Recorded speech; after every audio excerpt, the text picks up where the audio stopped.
and he's knocked the goals in at the right time and looked a quality goal scorer. Struggling at the start of the season, Tottenham Hotspur, and then back came Gary Mabbotts. Now, this is an influential character. You wouldn't mind one of him around the club, would you, Gary Mabbott? I know Gary's an exceptional professional.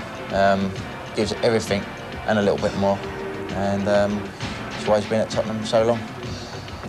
He's been the difference, actually, since he's been back in the side. He came back in the side to play alongside Razor, and he's definitely made the defence a better defence, you know, with his ability to play. Very experienced, isn't he? Look, 618 first-team games. It's a lot of games. There was some speculation this week at White Hart Lane linking Ruud Gullit with the club. I don't know if there's any truth in that or otherwise. I've been here, you know, I'm very happy, but I play for Holland, and I'm very good because you're probably wondering how come I am Dutch when I look alright, Charlie, with hair like Bob Marley. In Holland, there's tulips and windmills around, but a decent hairdresser is still on the ground. I saw a mouse where there in my hair, where in my hair, right there. Absolutely brilliant.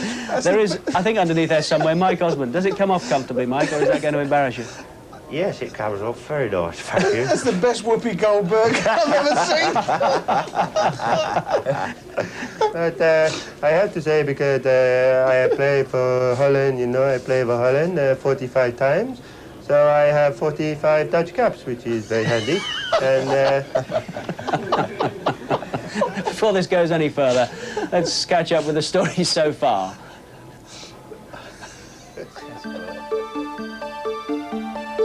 Spurs' new management team of Doug Livermore and Ray Clement would have hoped for a better start against Coventry. John Williams had other ideas. From bad to worse, Korsfed's defensive blunder helping the league champions Leeds give Spurs a 5-goal thrashing. Cantona grabbed a hat-trick. A Super Sunday spectacular from Jason Cundy. But still no wins, and Spurs were next to bottom in the league. Victory at last, Gordon Jury's instinctive strike sealing a 2-0 win over Sheffield United. Against Everton, it was left to Andy Turner to grab a last-minute winner. But frustrated with only 2 wins, Spurs badly needed to lift themselves. Ryan Giggs' wonder goal, though, gave Manchester United the lead before Spurs hit back in style. Jury coming in the cross, and it reaches him. Gordon Jury has equalised. A terrific goal for Tottenham.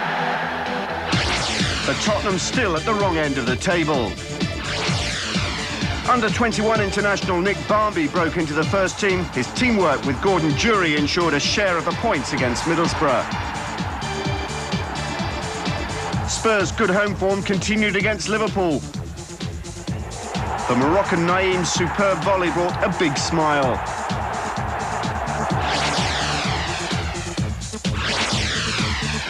Then came a good win on the road at Ewood Park to sink high-flying Blackburn. And when you're unbeaten for 6 matches, the goals tend to come in all kinds of ways. Things were going well, Spurs up to 12th. Against local rivals Arsenal, a scrappy game was won with a Paul Allen goal.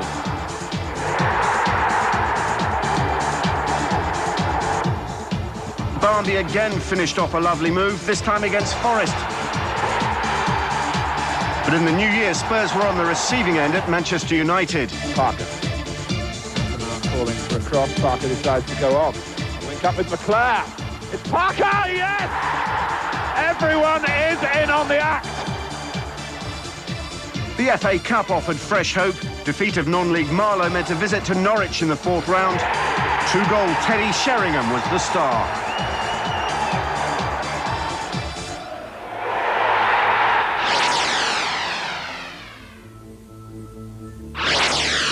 Last time out at Crystal Palace, Sheringham again grabbed the double in a 3-1 win. The goals are going in. There's still time left in the season. Can Venables and Livermore's team continue to climb?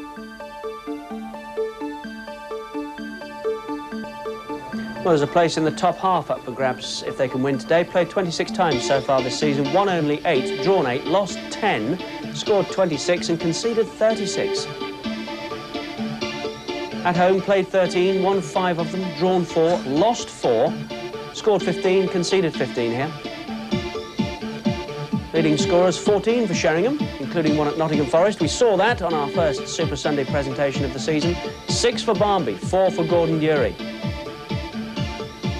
Good average gate, just over 28,000. The crime count, 34 bookings and 1 sending off. Such an influential character, Gary Mabbott, club skipper, I think still. Is that right, Mike?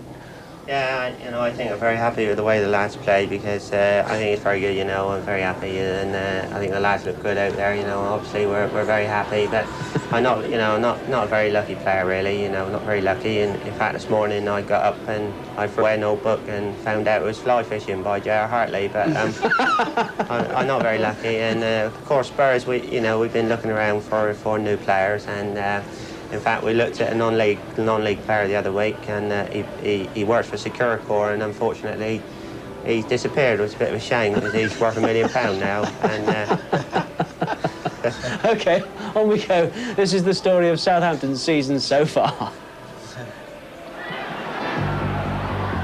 After losing Shearer, Horne and Ruddock, Southampton had a lot of reshaping to do. They had a slow start, earning draws more often than winning. Back at the Dell, they held off Manchester United until the last minute. Drops it, Dublin with the goal for Manchester United. Wow, right at the death. Southampton are always capable of hustling for a draw, as they did at Anfield against Liverpool. New signing Kerry Dixon scored then. But summer arrivals have not been a great success. Dixon scored twice, David Speedy's moved on, and Perry Groves has scored only 2 goals so far. The first as the Saints held Leeds to a draw in mid-September. With only 1 win from the first 9 games, Southampton were down at the wrong end of the table. And in October, bad results at Sheffield United and Manchester City led to noisy calls for Brentford to go. Typically under fire, the Saints' response was to come out battling. Richard Hall heading in the winner at home against Oldham Athletic. Keeper Tim Flowers made it clear where the team stood. 100% to a man, 100% behind the gaffer. At home against Blackburn, they turned on the class. Here's Letizia, and it's buried this time.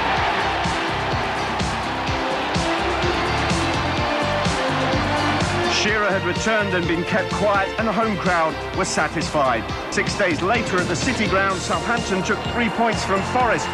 Brentford felt the win over Oldham had marked the turning point. Confidence was back as the team concentrated on passing skills rather than the long ball tactics in training. And he identified the strengths his team plays to. We've also earned a reputation that we're not an easy team to play against. It's not going to be a comfortable ride. I think we do have competitive players. Arsenal found out what he meant as once more the Saints turned over higher-rated opposition at the Dell.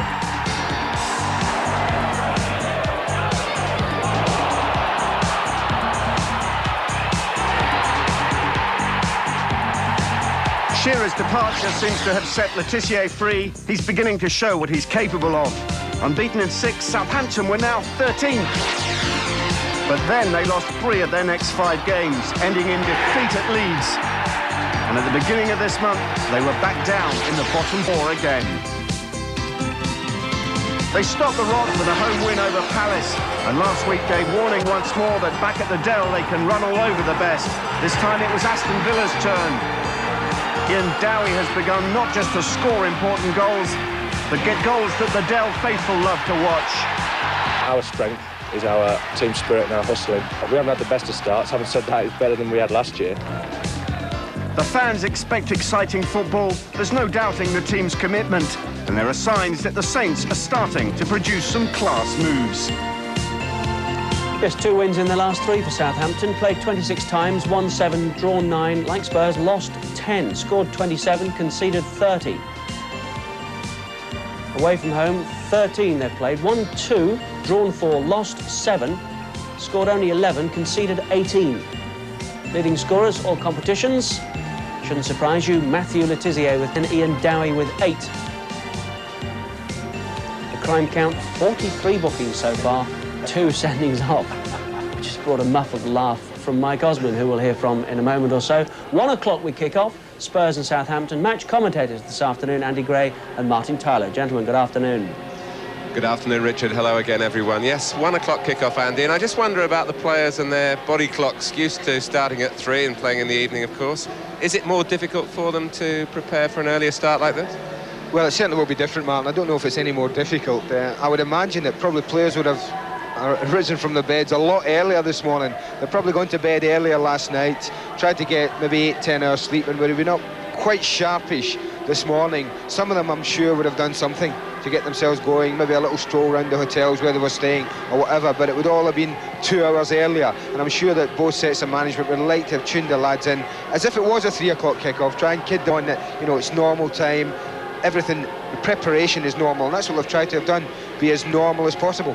I saw you down in the dressing room area having a chat with one of the game's most competitive characters, Terry Hurlock. What was all that about? Oh no, Terry was just on about his sending off recently. I was just sort of ribbing him about the sending off at Middlesbrough, and he says, you know, it's like, Andy, I get sent off for nothing these days. It's my reputation, it's preceding me everywhere I go. But we all know what a competitive lad he is, and a sending off at Middlesbrough won't alter that. He'll be as competitive today, I'm sure. Southampton have protested about that, and they're wondering whether there might be some joy coming up. One national newspaper suggesting that possibly the ban might be cut. It starts on Tuesday, and it's for 3 games at the moment, but there's perhaps more on that story to run. Andy's been complaining about the need for oxygen up here. We're in the highest commentary position, certainly in the Premier League, but we get a very good view. Back to you, Richard. Martin, Andy, thanks very much indeed. I don't know about you, but I think they're still missing Gaza here at White Hart Lane. And news this week, I think, that he's been to see a faith healer, Mike, to get over that injury. Yeah, before he started playing for Lazio, he was out in Italy with, and Peter Beardsley turned up for a bit of an holiday, and they went to see this faith healer. And this big American, he said, anyone out there got any problems? I want you to come up here on stage. And Gaza says, well, hey, like, man, I cannot walk without the age of these crutches, like, why, hey? That cost me £9 grand, wasn't it? So, the faith healer's career, faith healer says, so you can't walk without the crutches, Gaza. OK, come on up on this stage. When you come up on this stage, I want to go behind the screen.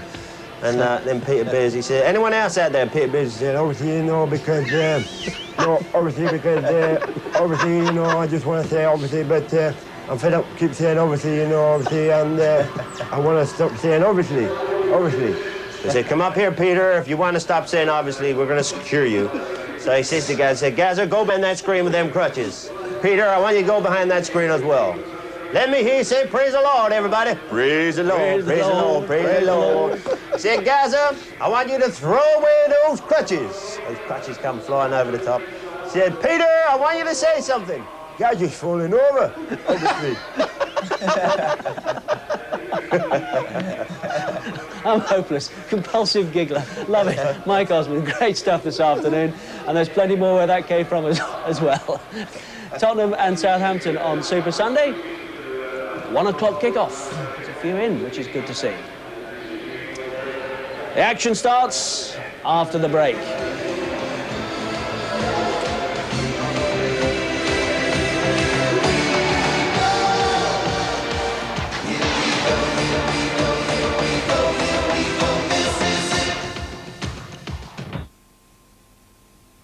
A whole new ball game. Ford Super Sunday. It's match time. Tottenham Hotspur versus Southampton, exclusively live from White Hart Lane. Only on Sky Sports.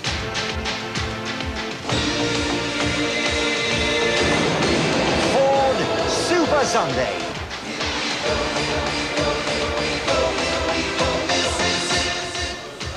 Welcome back. Match time. Spurs and Southampton. 1 o'clock kickoff. Alan Mullery and Dean Holdsworth, the Wimbledon striker, our guest this afternoon. Alan, what can we expect, do you think? I think you expect goals, Richard.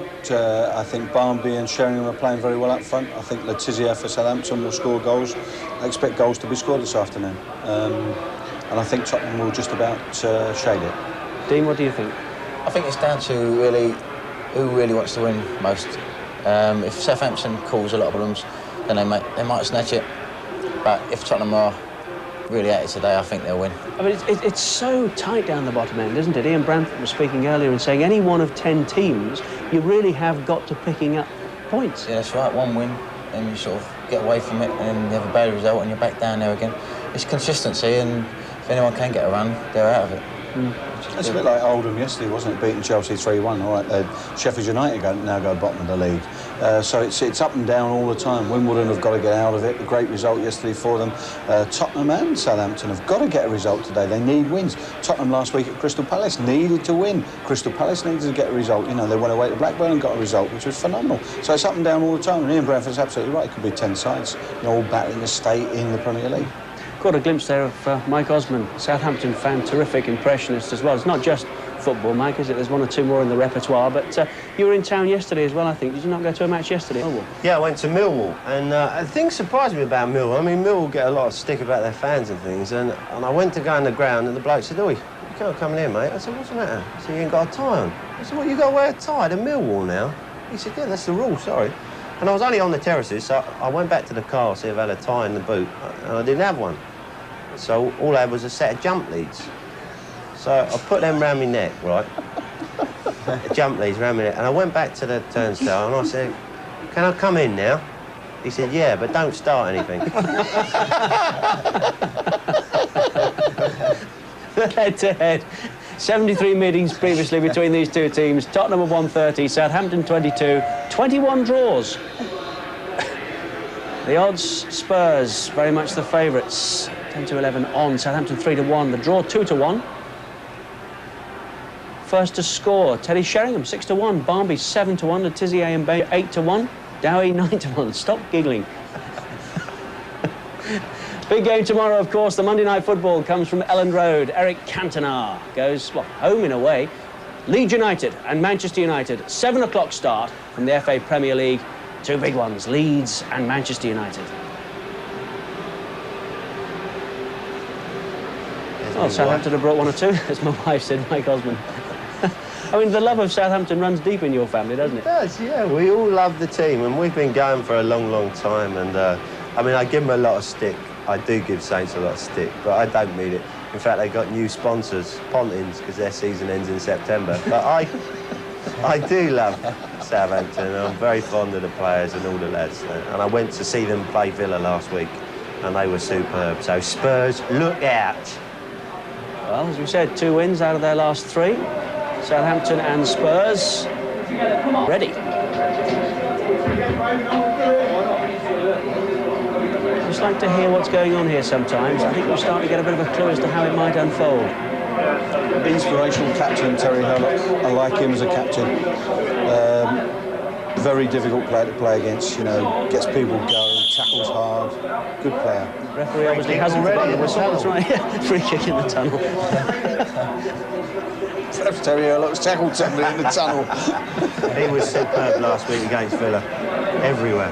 Mike Walker's here, the manager of Norwich City.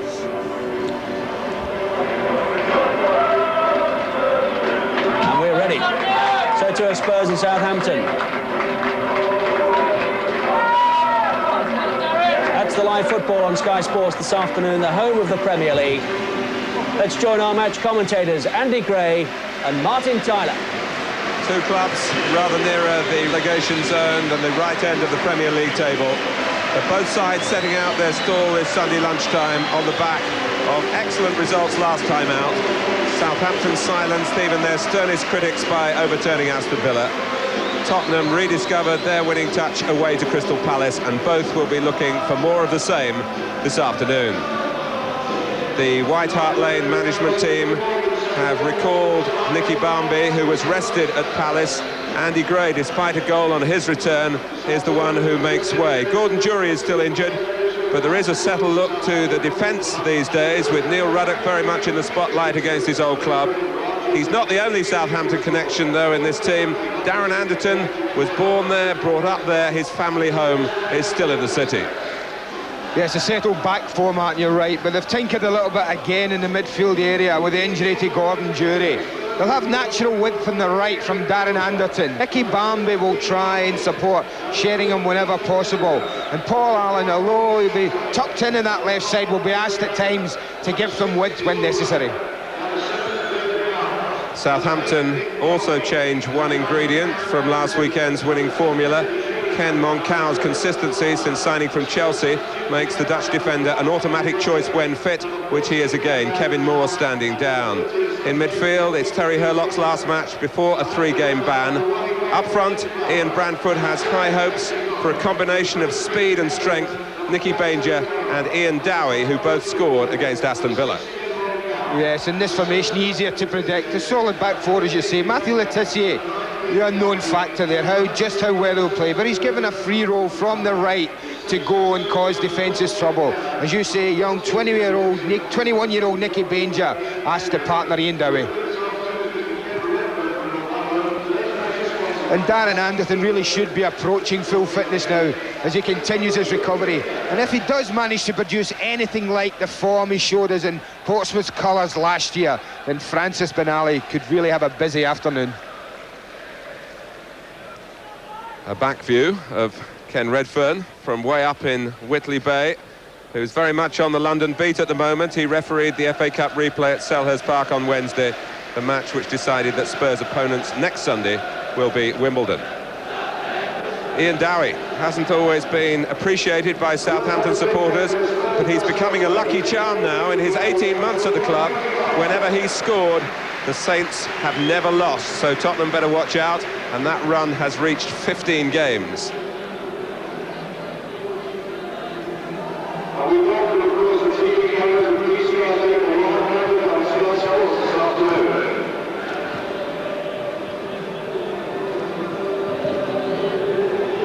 Light rain falling in North London, and the most interested spectators, the men from Wimbledon. Joe Kinnear in the centre of your picture. On the left as we look, his assistant Terry Burton. David Webb at the bottom of the picture as well. Always got plenty to say for himself. Well, it's Tottenham to kick off. They're still a team of two faces, although there has been more solidity mid-season than at a rather fraught start. Recent defeats here by Sheffield Wednesday and Ipswich show the downside. Their first 3-goal haul in the Premier League, very much a plus at Palace.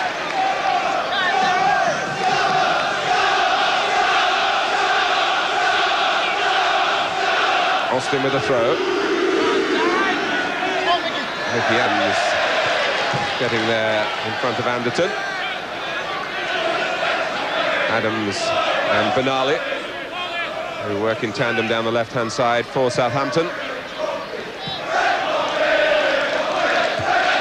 Header by Hall, in from Dowie. And Howells and Mabbott going for the same ball. Knocked forward by Ruddock. Sure to be very competitive in the middle of the field in the early stages. And Neil Ruddock will have warned his present teammates about the combative nature of today's opposition. Ruddock, a somewhat reformed character himself. He's still one booking away from a suspension. It's late in the season for him to have reached that position, and he's been on the brink for 9 games now. But a much more responsible player since his return to Spurs.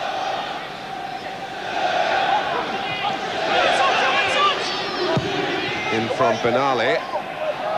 Dowie's territory there beyond the far post. Been recalled to the Northern Ireland squad as well, Ian Dowie, another indication of his improved form. I wonder if Neil Ruddock's maturity has coincided as well with the return of Gary Mabbott. Just his calming influence there at the centre of defence alongside. There's the key area for me is in midfield. It really is whether Southampton can stop Spurs passing the ball and moving sweetly. Adams with a cross, Ruddock meeting it, Paul Allen coming back to help. Voted recently by a section of the supporters here as Tottenham's player of 1992.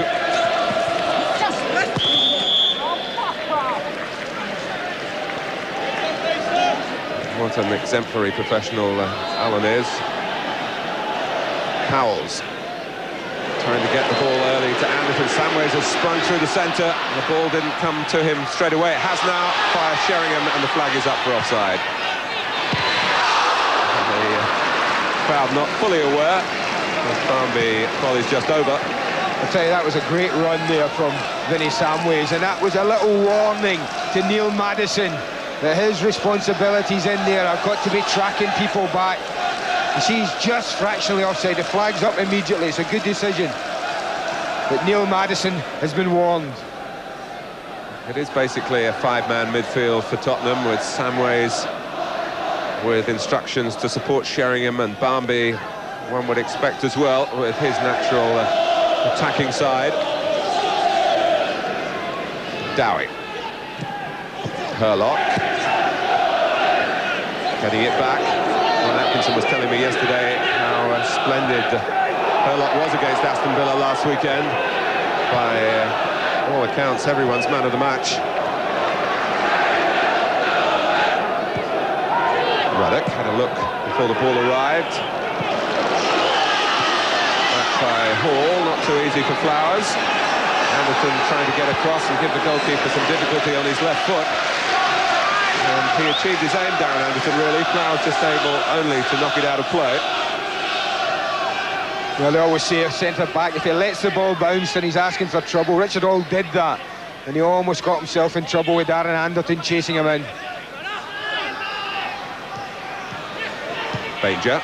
Southampton trying to change the stereotype view that they're unsophisticated and ill-disciplined. But it was interesting to hear Ian Brandfoot before the game say his team have got the reputation of being horrible to play against, and people don't like doing that. That's one thing he won't want to change.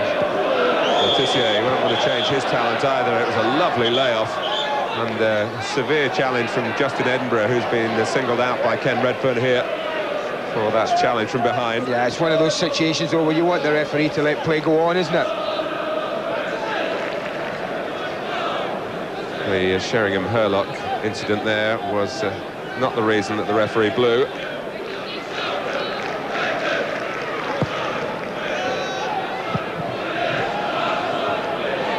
Adams, found by Benali.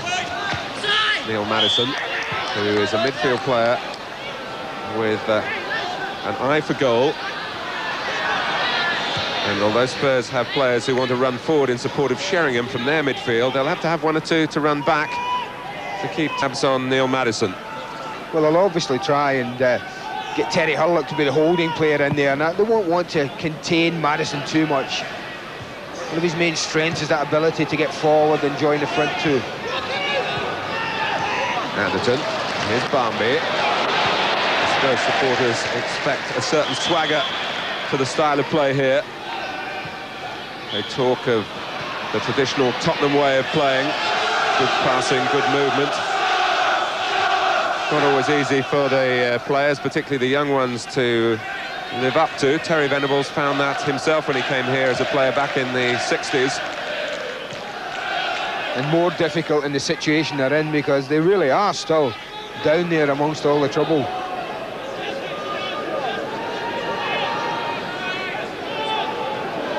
Austin hesitating, wondering whether Southampton might step up. They don't do the second time. Oh, they're the first, in truth. Pushed by Ruddock. And it must have been a strong word with the referee, because Ken Redfern came across to have a say of his own. But the exchange of views seemed amicable enough. The referee, who has a good working relationship with the players he controls usually. The joking is still going on between the two of them. Ruddock now has to concentrate on the ball, but Howells gets there in front of him.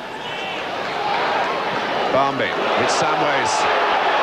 And Hall in difficulties.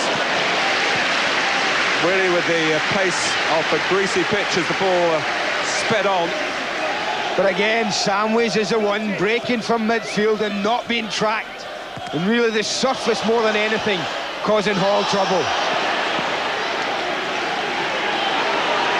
The tackle by Hurlock. It's a corner rather than a free kick. Richard Hall just scraped the ball away from Vinnie Samways a moment or two earlier. Anderton's corner. Came off the head of Moncau. Anderton again. Dowie, who's such an industrious character.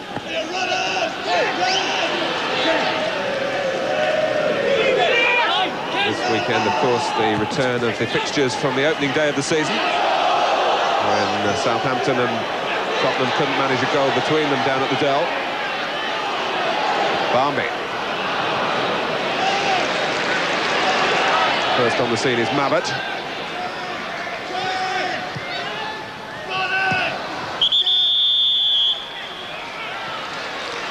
Well, Francis Benali is another of the abrasive characters in the Southampton lineup. I think we should have expected the game to be broken up with a lot of free kicks today, and it certainly started that way in the first 8 minutes. There's been enough of them. Austin trying to find the feet of Barmby unsuccessfully. Christine Austin and Justin Edinburgh, now the recognised regular fullbacks for Spurs. There's so much chopping and changing all through the side in the early weeks of the season.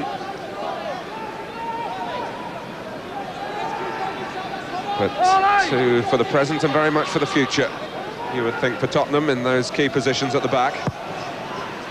Both ex-Southend United players. Rather conscious of the difficulties for Torsvet. It was a really heavily weighted back pass. Samways. And a roll on here for Anderton, still looking for his first goal in the Premier League and playing now against the club he used to support. Well, that's what from Southampton. That's what Mickey Adams does as well as anyone in the Premier League, is help his fullback like that. One of the best, and I'm sure Francis Benali would appreciate it every week he plays, that Mickey Adams' defensive abilities are excellent.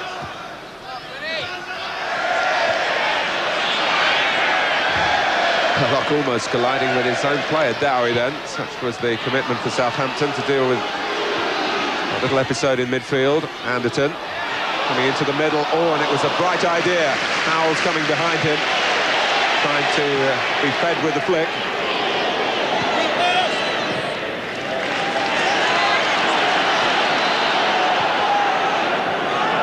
Wins by Crystal Palace on Tuesday and Wimbledon at Oldham yesterday have intensified things down at the bottom.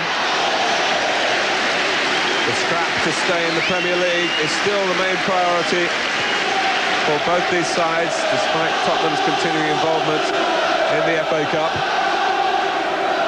That was a great little combination with the two front men there. Nicky Barmby obviously calling on Terry Sheringham to go over the ball. Did so, and it cleared them right in to run at Moncau. The back man here is Ruddock.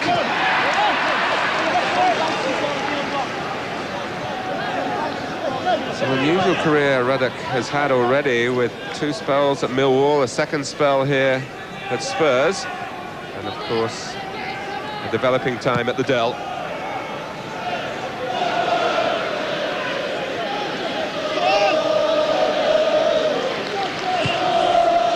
Forward from Dodd. Howells holding just in front of the back four for Tottenham. Again, Hall having trouble with the bounce, and it's Barmby. Samways is in the centre, it's come behind him, and Benali sweeps it out for the corner.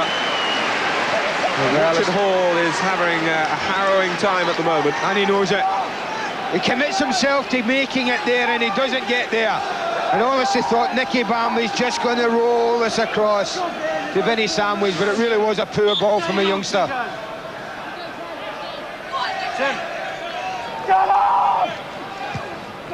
Dowie defending again from Anderton's corner. The second ball from Darren Anderton.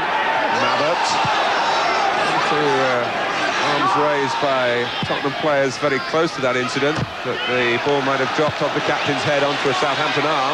Referee saw nothing wrong. Barmby. Austin getting it back for Tottenham. Ruddock gets it down, but the linesman already has put the flag up. That's something Southampton gamble on, you know, and it's dangerous when the ball's not very far out. You see that, and they all run out looking to catch people offside. You can see them doing that when the ball's maybe 30 yards from goal, but when it's only, what, 12 or 13 yards from your own goal line, it's a difficult and a dangerous policy.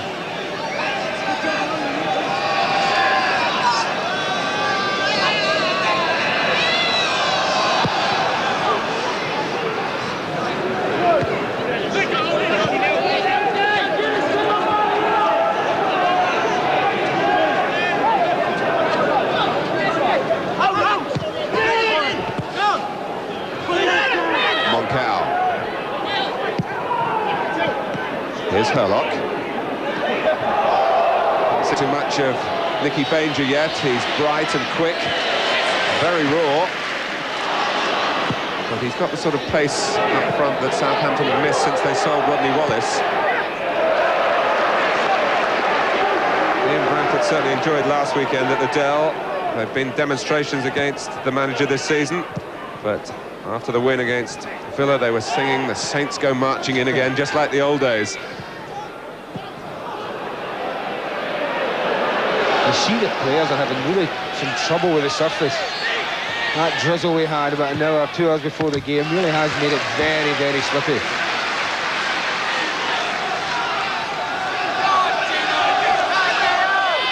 Austin with a throw, and with a cross. Which isn't a cross really in the end.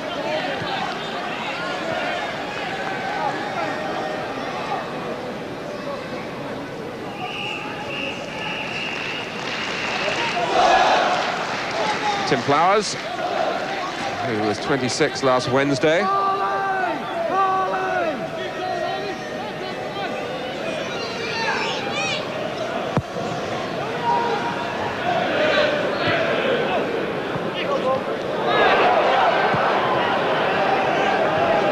Ruddock, but Banger is making up the ground on him.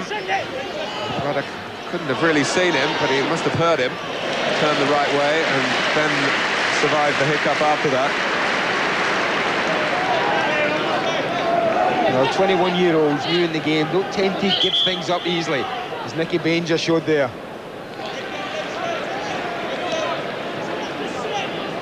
David Howells needing some treatment from David Butler.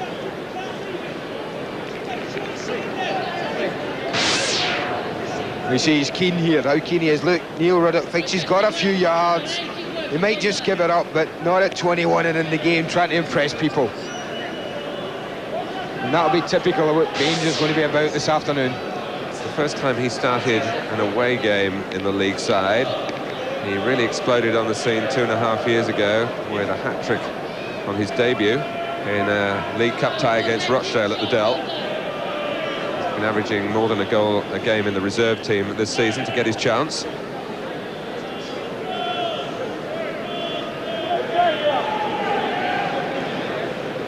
It's been a season of more injury than usual for David Howells. He broke a toe back in August at Leeds, missed a large number of games because of that. Terry Venables leaves the director's box to check what's going on down at ground level with Ray Clements. Certainly doesn't look too hopeful. We're always a bit worried. It doesn't look as if it looks like they want to get him carried off rather than walk off as well, which is not a good sign for David Howells.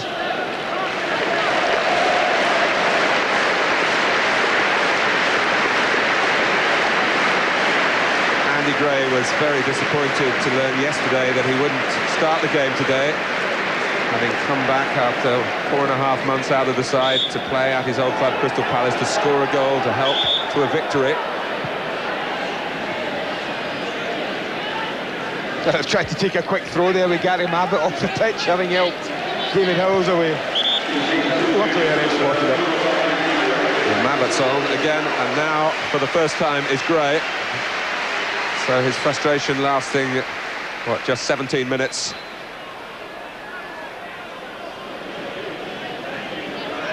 He's lost his place with a groin problem early in the season. He's had a month on loan at Swindon to improve his match fitness. 3 good games for Glenn Hoddle there.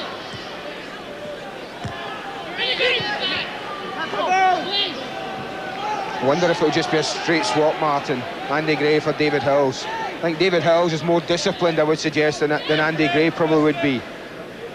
And it may be the point if Andy's tending to get dragged forward away from that position in front of his two centre-backs that they might think of swapping it, possibly Paul Allen in there and Andy Gray a little bit wider, but that's something we'll have to look for.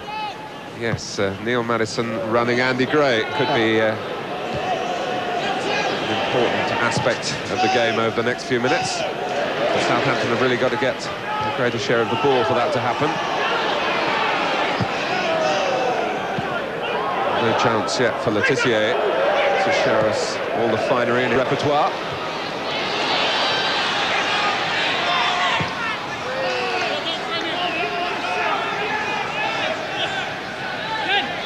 Nicky Adams, of course, has played as a left-back, which is why he's so sensitive to the difficulties that Benali has during the course of a game, and why they work so well together.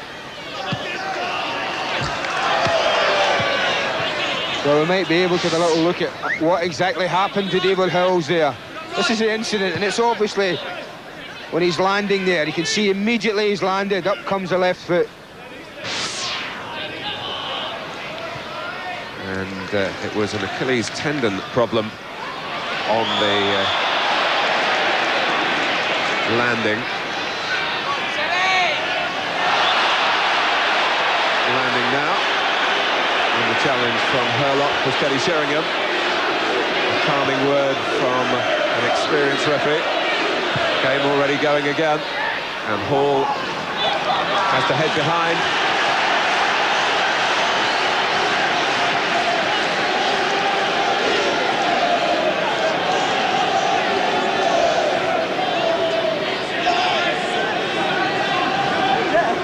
Just coming up to the 20-minute mark, Darren Anderton gives the signal. Neil Ruddock pulls away to the far post. Tim Flowers, at the second attempt, holds on. Good corner, that really viciously played in, a lot of pace. And in these conditions, it's always good to test a goalkeeper like that, test his handling. Tim Flowers almost dropping it under pressure from Sheringham. But it's been 20 minutes where I felt that Spurs really have been in complete control, and Southampton haven't offered any problems at all to them and as an attacking force. One concern would be that they haven't really tested Tim Flowers at all yet. It's not quite the phobia here of last season when Tottenham lost 11 games in the league and a couple more in cup ties, but they don't seem to be quite as relaxed on their own pitch, though it is much improved. So many bare patches here last season, and no real reason why Spurs can't spray it around.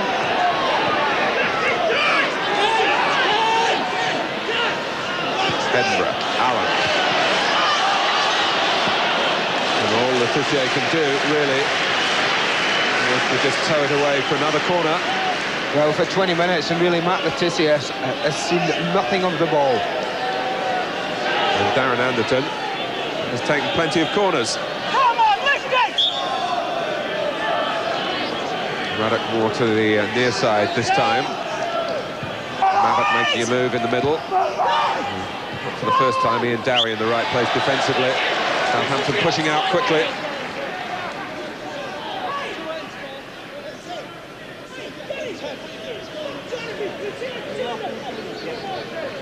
Hey, Kelly! Kelly! Get some air under it! Get some air under it! Oh, Kelly!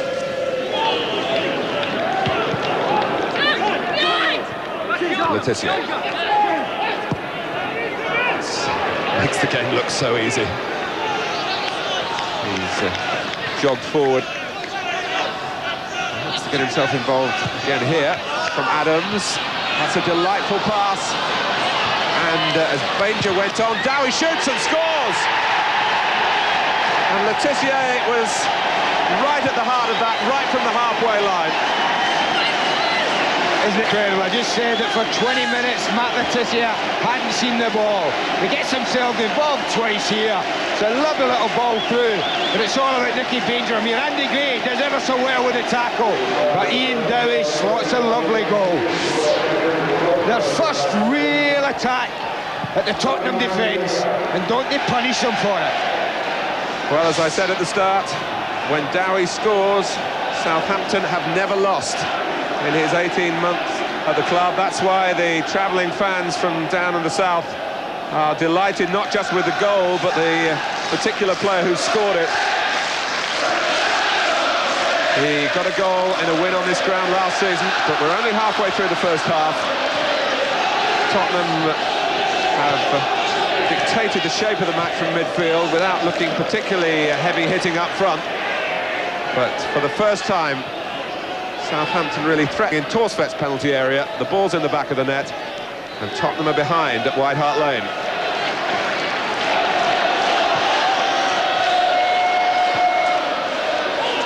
Allen. Here's Samways. Anderton had Paul Allen up with him. There's a run here for Banger, who was prominent in the goal as well. It was good skill from Nicky Banger that really did create it. You see the end of it here, you see now he's got himself in a good position at the back post. He really strikes it through Justin Edinburgh's legs. Torsvett can do nothing. Well, it's not quite the run that Ian Rush had in his first Liverpool spell, when it went on for years and years. When Rush scored, Liverpool didn't lose, but it's the same theme. And Southampton are grateful for the goals from this forceful forward, who off the pitch is a very thoughtful character, belies perhaps sometimes the way he plays the game. Not frightened of putting himself about, and on a good run at the moment. But Matthew Le Tissier on the halfway line down in front of us switched the play from right to left to get that attack going, and then just jog forward. A strolling player he is at times, to be available as the move moved infield again, and then to roll Nicky Banger in, which led to Dowie's first goal of the game. It's things like that that really prompt people in the game to suggest, well, why does he not get himself involved more in the game when he has that ability? I think, to be fair, today, it's not that he hasn't been getting himself involved. When he plays wide, it's up to his teammates really to get the ball to him at times. And for 20 minutes, he couldn't do it. First time he gets involved, what an end product. Well, he's been saying publicly this week, Matt Le Tissier, that he would hope that Graham Taylor might consider him for the squad for San Marino, the type of player who could possibly open up a team that's certainly going to come to Wembley just to defend, perhaps more than any we've ever seen there.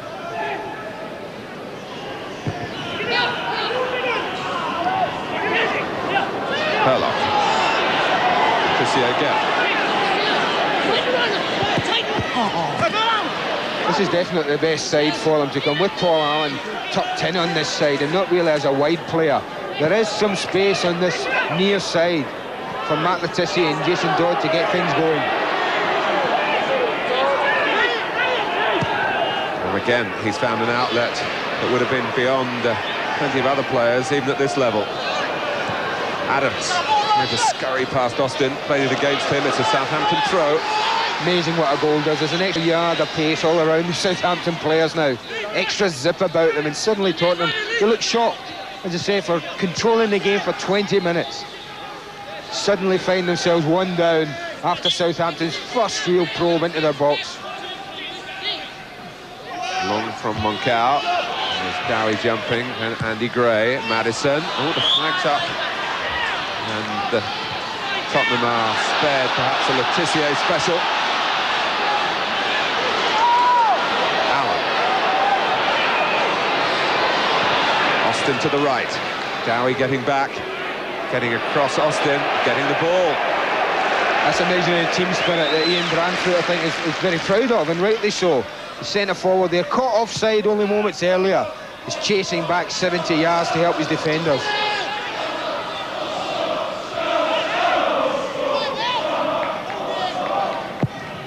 Down the years, Southampton have had some real beatings on this ground, but in more recent times, I can recall them knocking Tottenham out of the Cup third round a few years ago here.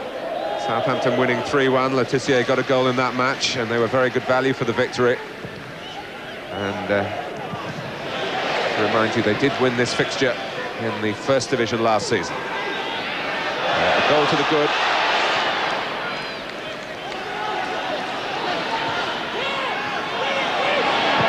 Samways. Sheringham making some space for Spurs. Adams first to him for Southampton. I think I could play left back, you know, behind Mick Adams, I really do.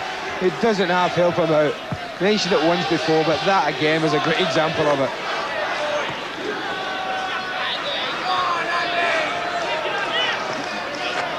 And again, Dowie joining those who might win this in the air and defend well for Southampton. Benali safely down to Hurlock. And when you've got a player with pace, just lifting the ball over the top gives the opposition some cause for concern. And Nicky Bain just running, giving Southampton some breathing space as they push out from their own penalty area. Of course, on the way back, Banger is offside.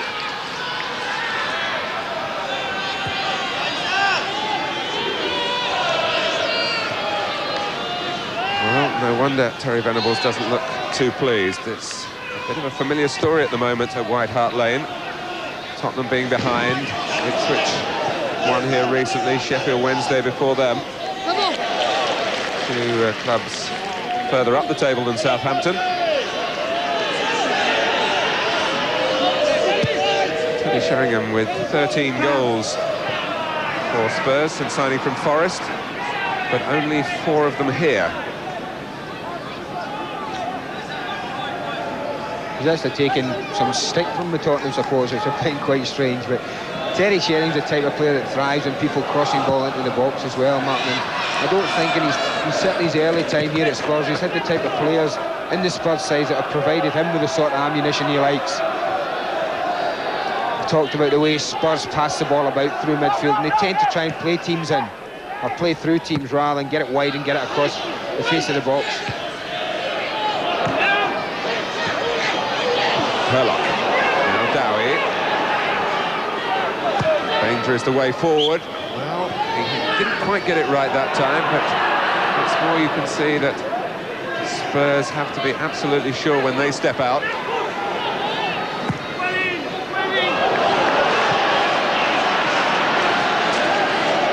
This is what they've had to do, Southampton, defensively. They've pressed the ball very, very well. I felt that if they allowed the Spurs midfield in particular time and space to pass the ball around, they really could suffer, but they've set the stall out very, very well in the first half hour. Banger, a bit leaden-footed along that back line. No one really wanting straight away to take the responsibility. There's about temperament here as well as talent for Tottenham, knowing that the crowd are getting agitated, going against their very tough and organised opposition. Sheringham! Oh, and Flowers in that situation there where the goalkeeper's got to get it absolutely right, otherwise it's not only a penalty, it might mean a red card as well.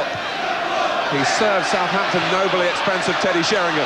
And suddenly Spurs, certainly through the supporters, are lifted by the opportunity when the offside trap failed to work for Ian Bramford's players.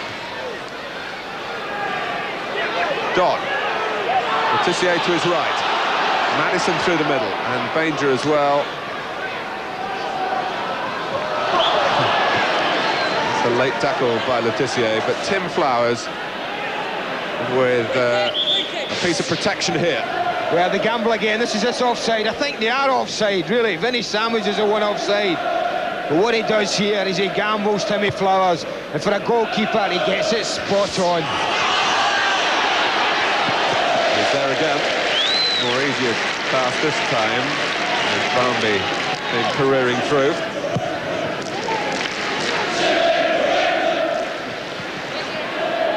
Timmy for England is the cry from the Southampton supporters,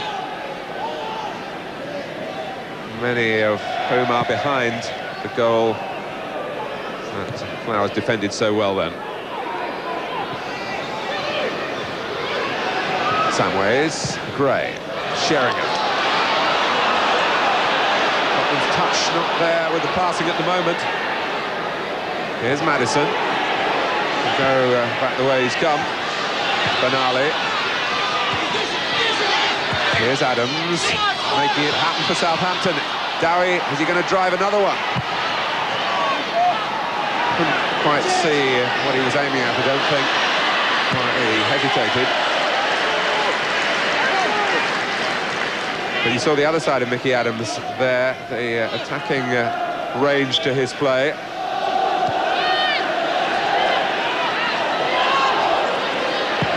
But today, that's a little too languid. Anderton. Sam Ray's running into his space, really. But Southampton got back, Adams and Benali. Well, it's certainly opened up the whole game, hasn't it?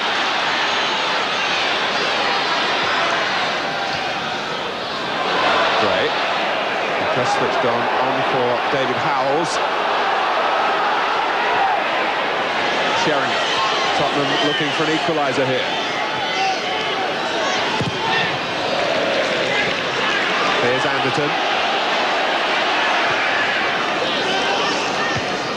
And Dodd just getting his head to it. Edinburgh keeping it in. Now Allen. Southampton trying to step out again. Gray. Dodd. Couldn't use the goalkeeper. It was far too risky. Well, the more open the game, the more I think it suits Spurs. 11 minutes to go to half-time.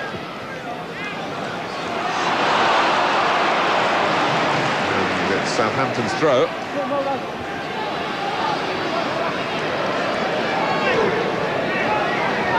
They've played 3 away games since the turn of the year, Southampton, and lost all 3 by 2 goals to 1 at Forest in the Cup, at Leeds and at Middlesbrough.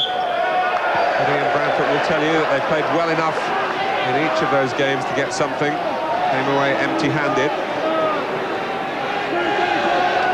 So that might just be in the back of their minds as this match develops.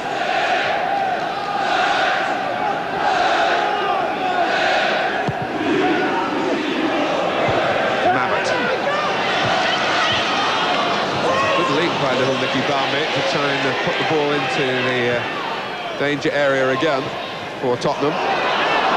Letitia. Dowie to his right. Letitia waltzes on.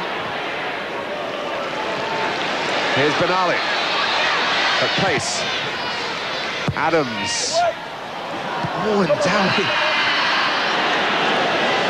Well, he stopped the ball going out for a goal kick. It was a willing lunge, obviously not designed to do that, but to try and turn the ball across the face of the goal. A vicious ball in from Mickey Adams, there wasn't there? So much pace on it. I think Tottenham players didn't expect anyone to be behind there. But like most things, this Southampton side, they don't give a lot up easily. And Ian Dowie didn't give that up. Nor did Benali when confronted by Anderton, but he's had him running behind him here. Sean Moncal out of the centre. Let Sheringham in. Well, that's more like the type of ball that Teddy Sheringham does thrive on. Anderton does everything asked of him here, delivers it early into a good space, sets up very nicely for Teddy Sheringham. He should really do better than that. I wonder if that early miss is just in his mind. It's 2 good chances Sheringham's had.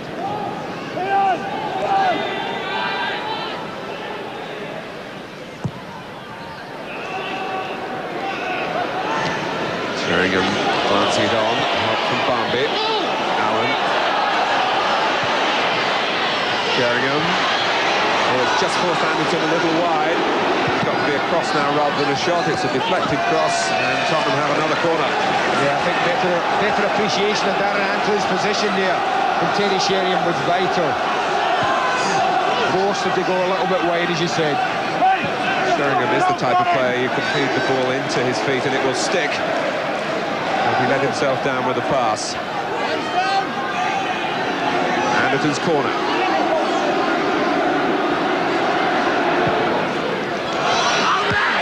Flowers knocks it back where it came from.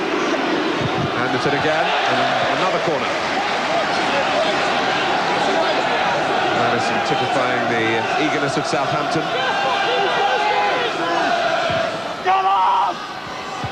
Moncal above Ruddock, that takes some doing. Good challenge by Banger as well, just to hold Southampton up for a second or 2 more. Allow Hurlock to pick off the cross from Anderton.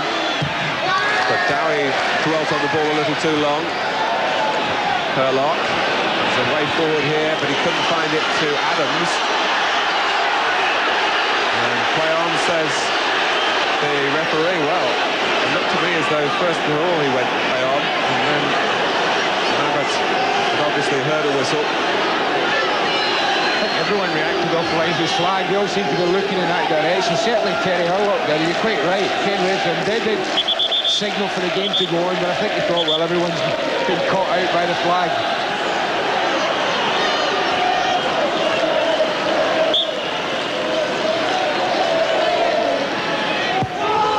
Again, and Tottenham obviously feel that they can get players in behind Southampton on these crosses, given the type of defending that Ian Bramfoot's team is using in front of Tim Flowers. I think when you have free kicks in that area, though, man, it's important that you don't deliver them first touch. It's important to take a touch on the ball first. It then stops the back four and all the defenders just rushing out en masse the way Southampton do.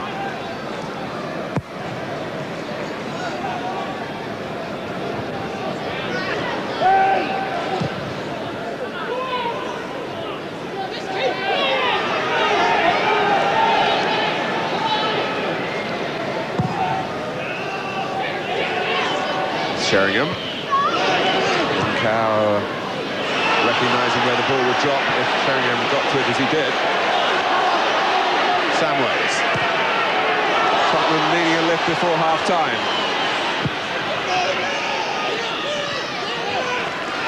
Able at the moment to keep Southampton occupied in their own half, but not really to find a way for a clear-cut opening on a regular basis.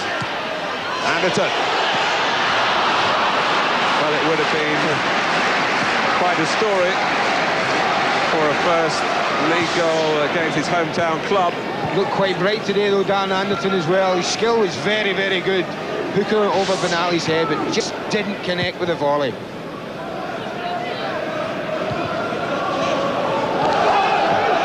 It was volleying part of his range of skills that was impressive with Portsmouth. And of course he came here and wasn't fully fit at the outset of his Tottenham career, but did play. And he's had the hernia operation since then, and he's looking more like his old self. Old self, he's not that old. His former self. Mabbott. Here is Anderson, anxious to get involved. It wasn't like that earlier in the season when he looked shy and self-conscious in his wide position.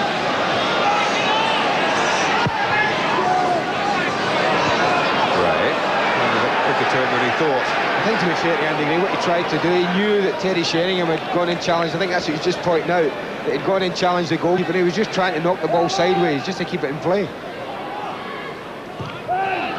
Herlock.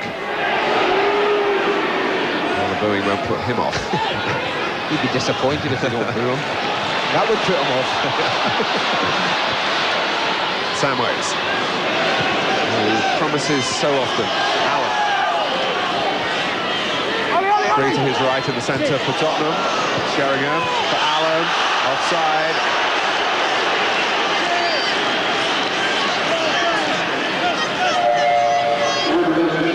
Let me remind you that tomorrow night we've got a match which surprisingly also has a relevance at the bottom of the table. Leeds United at home to Manchester United.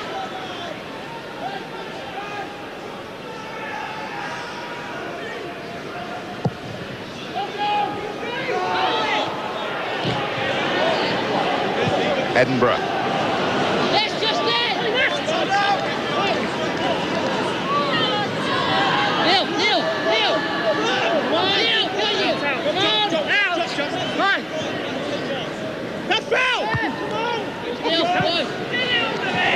Foot raised by Banger, but didn't ruffle Ruddock or the referee.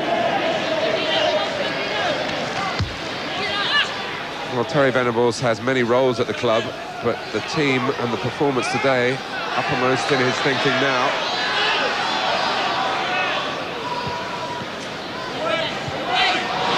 Gray taking a chance.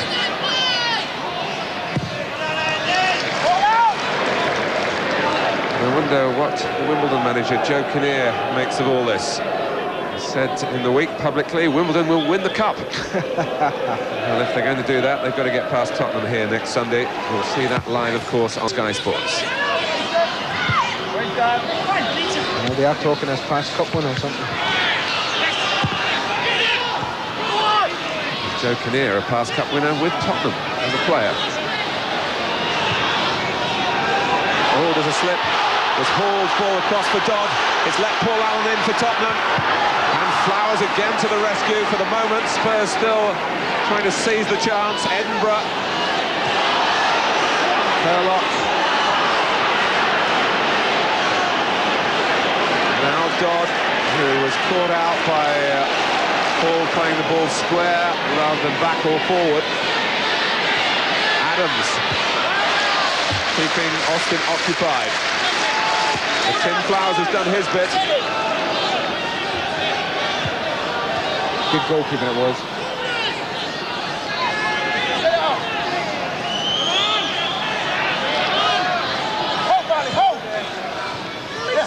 Banger. It's Anderton who cleared.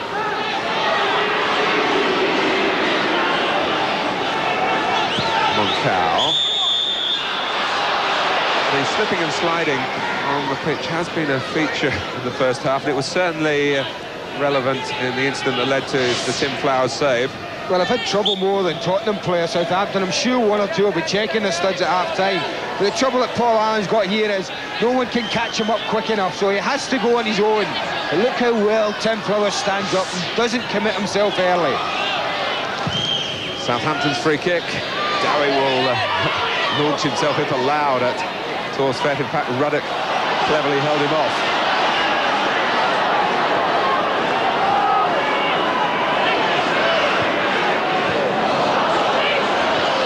Samways, Allen. Means so much to Spurs and their supporters to get a goal here and switch the whole tone of this Sunday lunchtime. This was a more difficult chance for Teddy Sheringham, but purely and simply because watch the ball, it ends up coming behind him. It's pulled behind him, he's in a little bit ahead of the ball, and that's what made the chance difficult. Once again, Southampton are gambling with this offside, and they've been caught 3 or 4 times in this first half.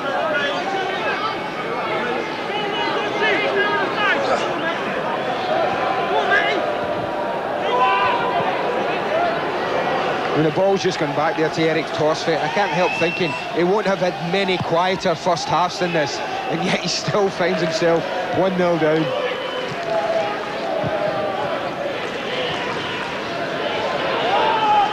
Maddison. Here's Letizia. The time added on for the David Howells injury. That. Letizia again, Hurlock. Dowie, but no one running, anticipating a flick there. They wouldn't have reached it, I don't think, in any case, because Dowie's connection wasn't as clean as he would have hoped for. But they put a lot into this first half, Southampton. And they're seconds away from taking a 1-0 lead into the dressing room with them. But Tottenham have done enough to suggest that they are not out this game at all. They've created enough chances. Anderton.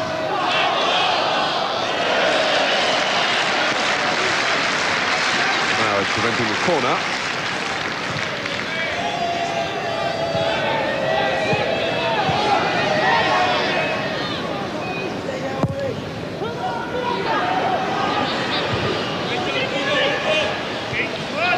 Here's Adams. And that's probably his weakest moment of an otherwise excellent first half.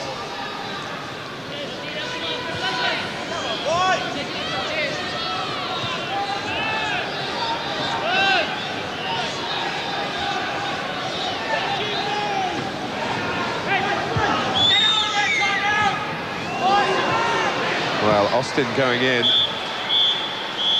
the last act of the first half, leaving Maddison down, but a good half it's been for Southampton, for Ian Dowie in particular. One chance he's had, 1 goal to his name. It hasn't been the same for Teddy Sheringham, who's let a couple get away from him. Tim Flowers has done his part for Southampton.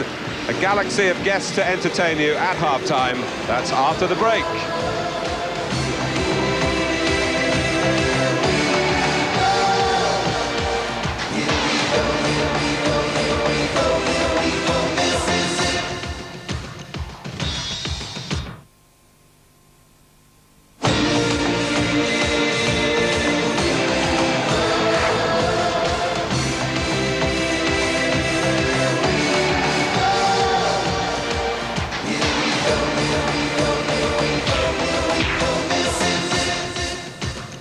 Welcome back to Super Sunday. Spurs 0, Southampton 1. That shot of theirs counted, didn't it? Just the one from Southampton in the first half. 3 from Spurs, 7 corners, won by Tottenham, none from Southampton yet. That gives you an idea of the measure of the play, but Spurs trail by a goal to 0. Our guests, Alan Mullery, the former Spurs skipper, and Dean Holdsworth, the Wimbledon striker. Wimbledon, of course, here next week in the Cup. You'll see that live on Sky Sports as well. Seen anything to bother you yet, Dean? Yeah, there's some good open play.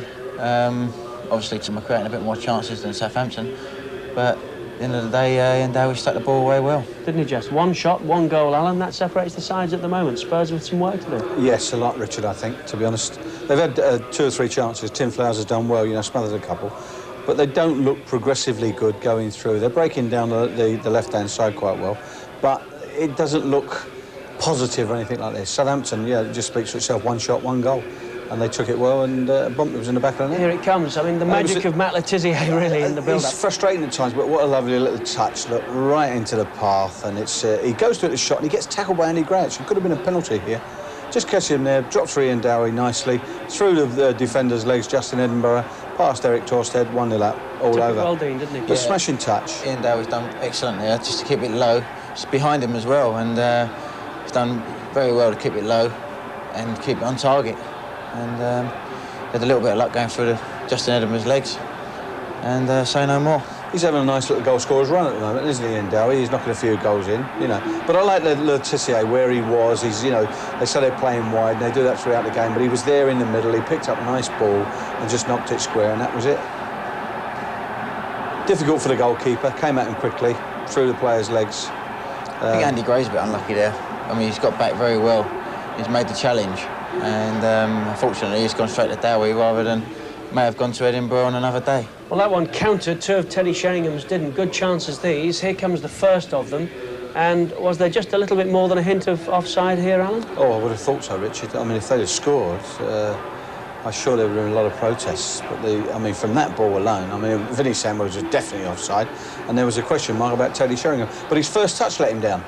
His first touch, he got away from him. Tim Flowers did very, very well, mind you. He came off the line very quickly at him. But his first touch as a centre forward, nobody around him, people appealing for offside. See the 18-yard line there, and you know, there's definitely an offside in the middle. If he'd have scored, I mean, I'd have been upset as far as Southampton would scored. Here comes the second one. Again, Dean, what did you make of this one? It's a good build-up down the right. Darren Anderton's done very well here. He's got a good early ball in, whipped it in, and I think Teddy would be a little bit disappointed with it. He didn't make a better connection on that. He got away from his man very, very well, and just the timing was out, and he's mistimed it, you know, and he's gone in the air rather than down. And almost right on half-time, Paul Allen broke away, mistaking the Southampton defence, which he failed to punish, Allen. Yeah, this was the best chance in the game, I think. You know, lead slip, Paul he's very quick, but then again, he's not renowned for scoring goals, and he pushes him into a difficult angle. Tim Flowers sees it, puts his legs in the way. It's a good save. But Paul could have done better. As Andy said in the commentary, he's gone so quickly past people that there's nobody to join him. Darren Anderton's way out on the right-hand side. Terry Sheringham's trying to get there, you know, to knock the ball in the back of the net. But Paul Allen's quick, and he couldn't really slow it down because he produced the opportunity for himself. I was just wondering what the old Southampton favourite Mike Shannon would make of it all. Oh, you know, I mean, for me, you know, they got to go forward, you know, and they got to be more positive mothers, you know. But you know, I mean, for me, you know, I got to say, you know, because for me, I crossed a Millwall supporter with a Jehovah's Witness the other day, and now I got a bloke who knocks on my door and tells me to clear off. And John Bond's with us as well, is he not, Mike? Oh, I thought it was magnificent. I think it's a magnificent day. I thought Southampton are a magnificent side. I really do. I just think they're magnificent. But I gotta say, because the Spurs are not playing so well, in fact, it looks as though they're sponsored by Skoda. they can't pass a thing. But for me, because I have been to a Scouter owners dinner and it said on the ticket 7:30 for midnight. Mike Osmond, terrific, isn't he? 1-0 to Southampton at White Hart Lane. We'll be back here in a moment or so with the whole of the second half and a good deal more before we leave you on Super Sunday. Stay with us.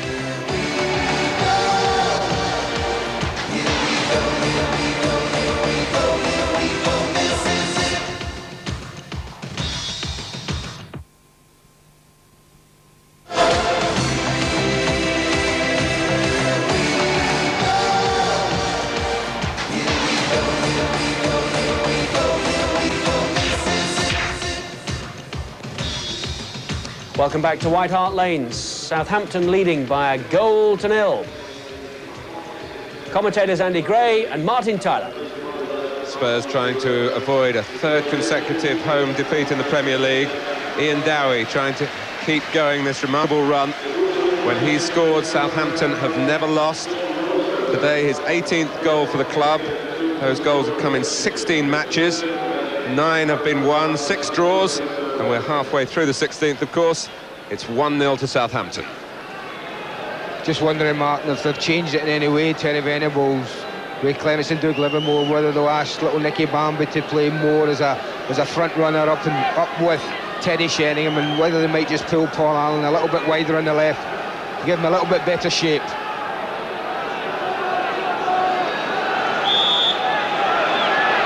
Tottenham not just trying to get the better of the opposition here, but trying to reaffirm the faith of their own supporters, who have been, you might say, characteristically critical at times. They pay a lot of money for the right to come here to White Hart Lane to watch their matches, and they're entitled to their opinions.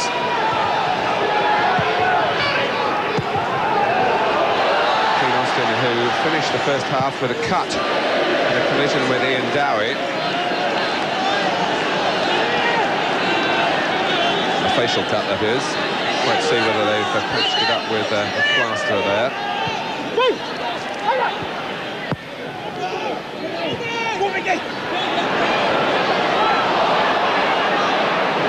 Ranger.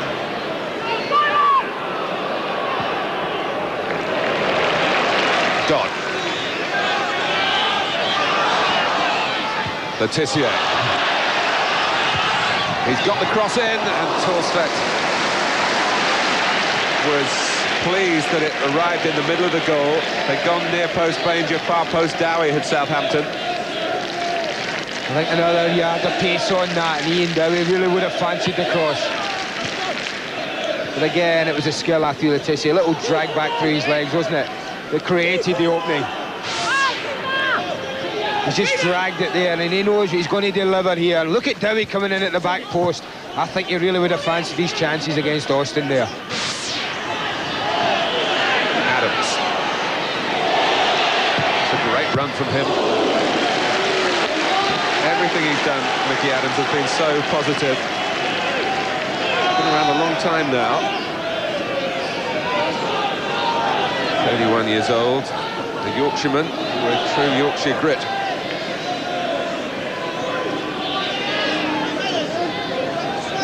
Long throw from Moncau. When ready.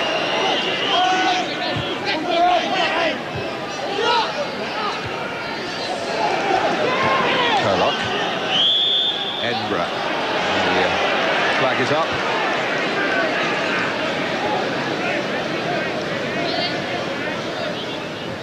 Dean Austin with some Vaseline around that area that was cut just before half-time.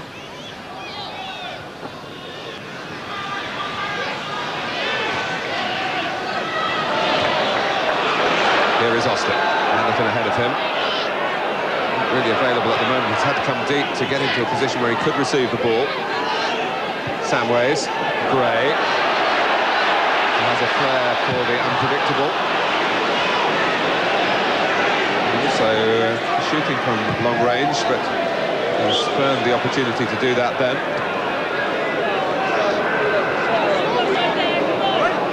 They seem quite happy, Southampton, when Spurs have the ball in that position. Just to say, well, go on then, we know you're going to try and thread one through. I just wonder if they should vary it a little bit more.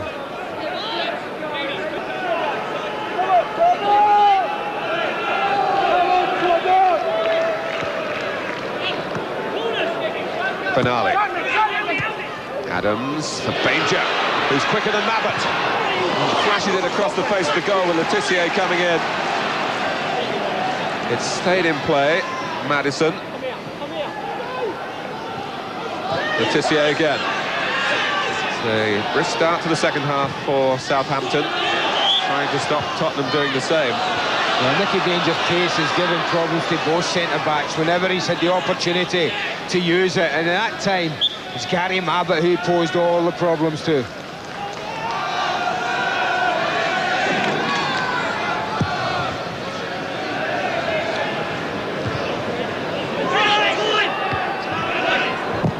Benali.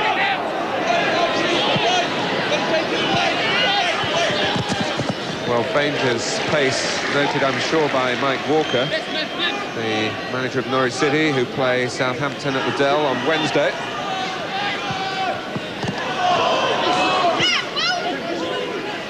Benali.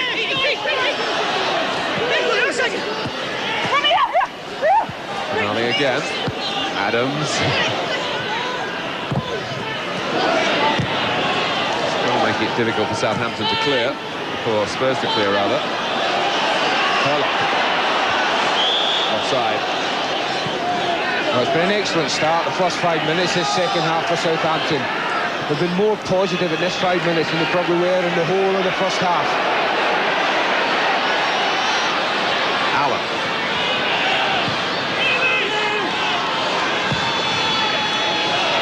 Flowers, the boss. Well, when I suggested to vary it slightly, I didn't quite have that in mind. I mean, that's just food and drink for someone who's playing with the confidence of Tim Flowers today. And he knows it wasn't a good ball, Neil Ruddock.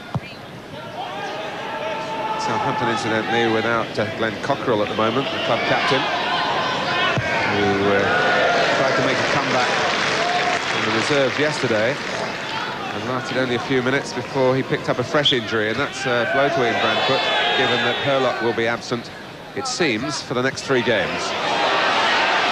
Banger.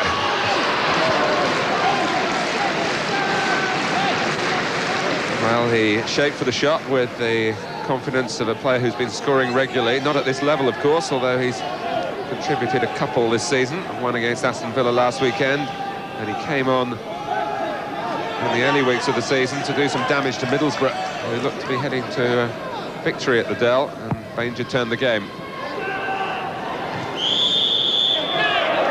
That's a foul against Richard Hall. Spurs looking rather flat at the moment. Austin trying to change that. Barmby holding off Moncao. Here's Anderton.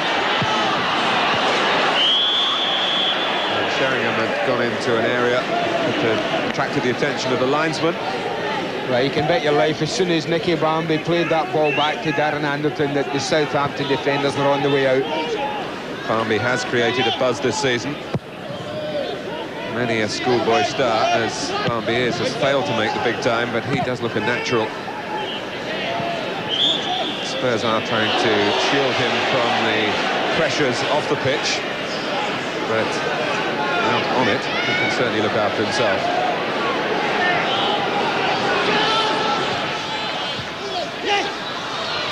Edinburgh.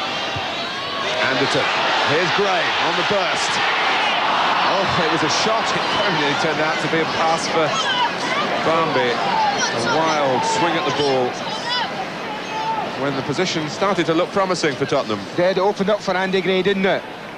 It was a good move from Spurs. Nice little passing movement. It's a bit unfortunate that it just bobbled just as he was making contact with it.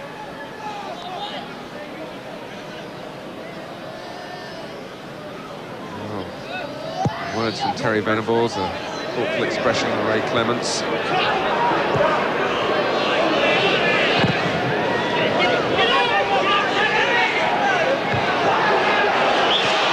Well, the leg is up, and Letitia. He's not offside, Martin, for me. No, I don't not think for me either. I think that it's Ian Dowie, if anyone is caught offside, you don't quite see it from that angle.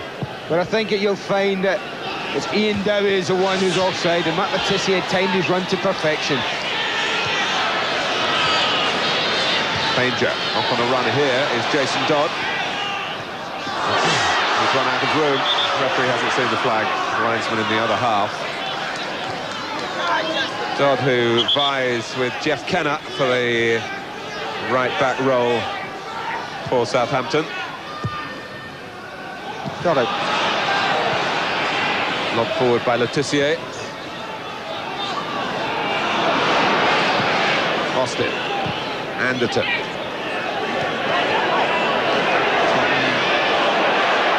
Times looking as though they're treading in treacle. But now looking to find firmer footing. And firmer resolve too. The linesman calling the attention of the referee. The shirt pulling by Jason Dodd.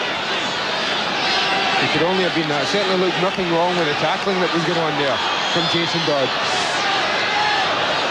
You see the tackle here, and it looks nothing wrong with that, but you see your left hand tugging the shirt there, and that's what the eagle-eye linesman spotted. Well, is that the break Tottenham needs to get back level? With Sheringham, it is!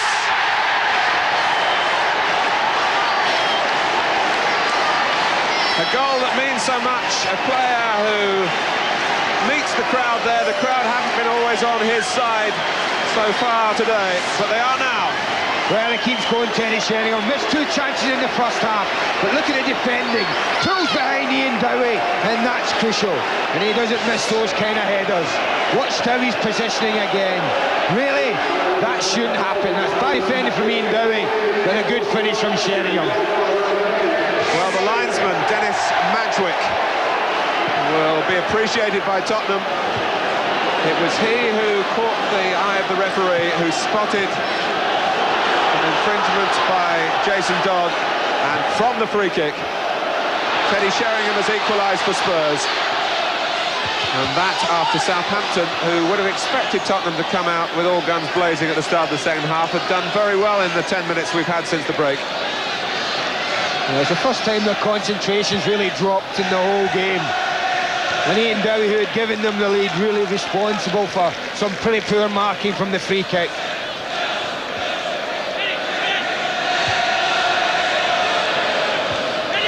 Moncau. Put forward by Mabbott, met by Hall. And Samways. Anderton. There's space for Sheringham here, off Benali's head for Sheringham's volley. And Barmby. 2-1. Flowers is bewildered by what's happened around him. And they were lucky, Tottenham, and the linesman was a key figure again. Well, the linesman contributed again. I mean, Teddy Sheringham, with all the will in the world, is having a go at goal here. Misconnects there. They're furious at Nicky Barmby's offside. They're all up. They're all looking for the offside flag. It doesn't go up, and within a minute, Tottenham find themselves in front. And Sheringham's expression says so much, because he knew he mishit a shot that turned out to be a perfect pass, and the linesman ruled that Barmby was in a perfect position, a perfectly legal position. Southampton certainly aren't sure about that. But suddenly, it's 2-1 to Tottenham. And Sheringham first, and then Barmby put Southampton here on the rack in a game where they were showing control, having taken the lead themselves. Well, my first instinct when Barmby put it in was to look straight to the linesman. I have to say it looked questionable to me when it happened.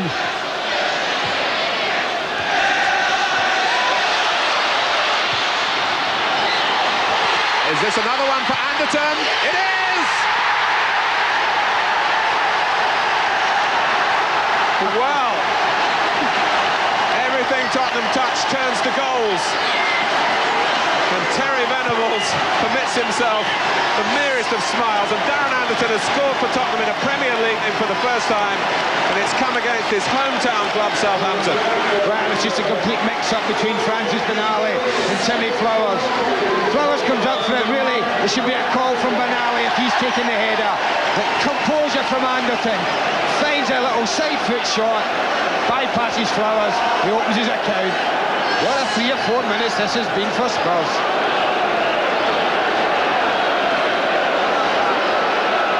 Three goals in 4 minutes, and Southampton are staggered.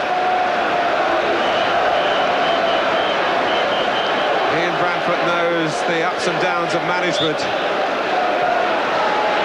but turnarounds have rarely been as dramatic as this one in the Premier League this season.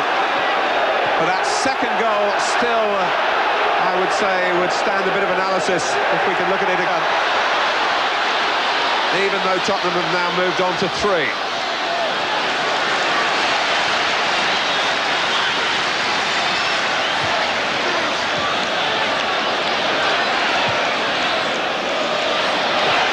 Benali, he can't get it away. They're queuing up for goals. Sheringham! I don't believe it. Southampton have fallen apart, and Tottenham have hit a purple patch. Sheringham gets his second. An extraordinary spell early in the second half at White Hart Lane. Well, they really have faulty pieces defensively. Look, they're in 6s and 7s. They're all over the place. But Sheringham's confidence is there for all to see. Missed a couple in the first half, but look at that for composure. Side foot, picked his spot, 4-1. And he knew the instant that he'd struck it where it was going to finish.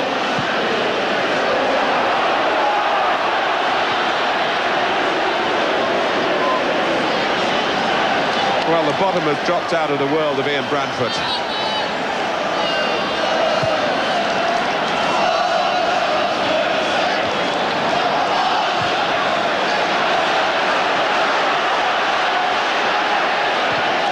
Anderton.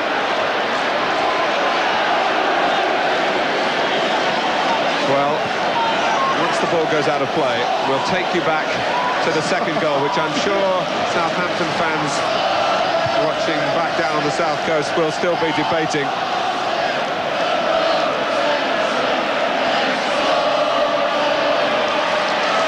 But the game goes on.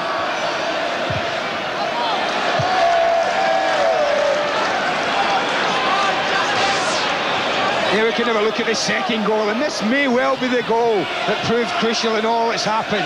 Sheringham hits it there. Bambi for me is offside there. He's ahead of the play, he's ahead of one cow. The linesman didn't give it, and we've all seen what's happened from there. I don't think I've ever been at a game, Mark, when I've seen 4 goals scored in 5 minutes like that. All by the same side. And Southampton losing the discipline that they maintain so well in terms of their behaviour and the style of their football. This is Benali on Bambi. That's an assault. The only fortunate thing for little Nicky Bambi is it wasn't the boot that caught him, I think it was his knee.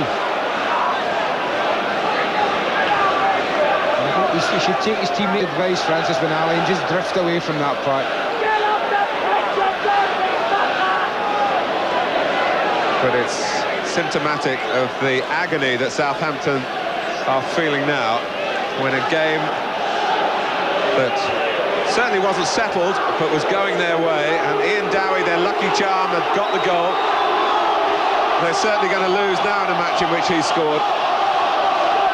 Doug Livermore and Terry Venables with happier things to talk about.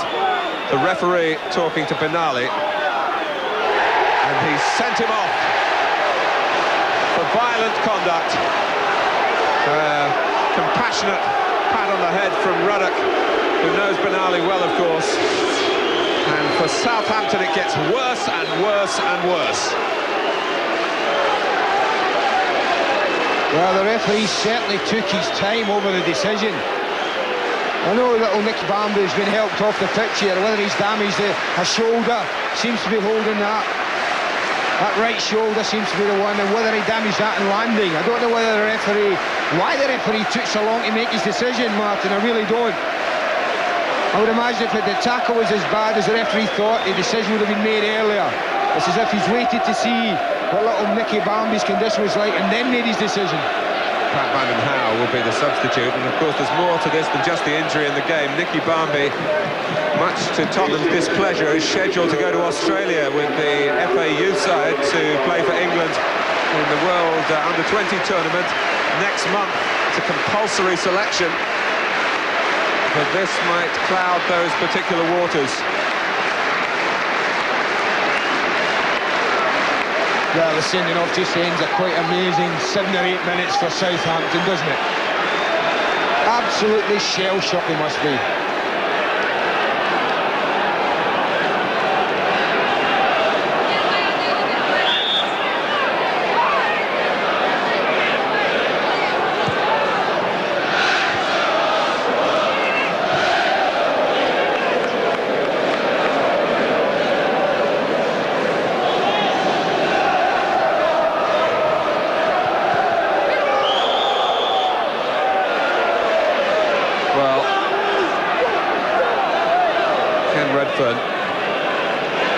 Who composed his thoughts, took plenty of time before making his decision, and then sending Francis Benali packing, followed by the player that Benali fouled, leaving the pitch as well through the injury that incident caused Nick Barmby.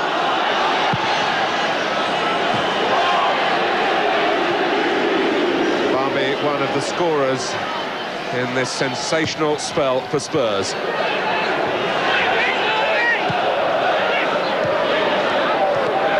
you have to say that wherever you go for a Premier League game, there's always plenty to talk about.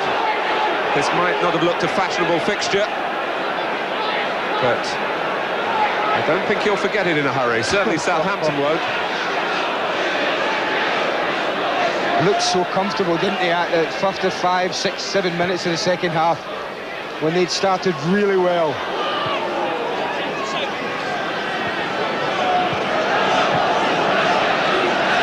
Anderton's second goal for Spurs, but his first in the league. And a double today for Sheringham, and against 10 men now. Well, the hat-trick is on. Letitia. Southampton a little respite.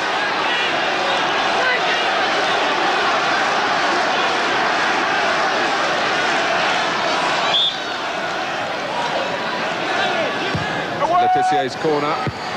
Hall! Well, Southampton have got some spirit. Richard Hall rams in the header. 4-2. Well, again, this is just sloppy marking, I feel. It's a bread and butter corner. They're lined up at the edge of the box. They're all going to attack it. They all get underneath it, Roddick and Mavitt. And that leaves Hall a free header, and he really does bullet it in, doesn't he? Well, Dowie was the distraction that time. Two went with him. Hall came in behind them. And the player who scored in his first full game for Southampton against Spurs at the start of last season has given another twist to this extraordinary story here. Surely can't get back in it now.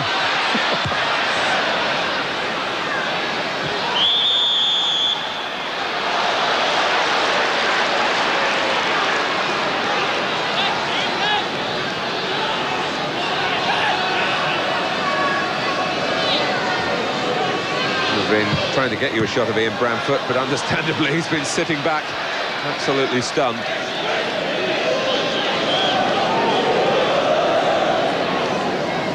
But in their own way, I should think Tottenham and their management team finding it hard to take it in. Yeah, but they'll take all the credit for the planning, of course, won't they? As the ball goes out, we'll get a word from Nick Collins on the far side. Well, the latest news on Nick Barmby is that the Spurs medical team are examining him at the moment.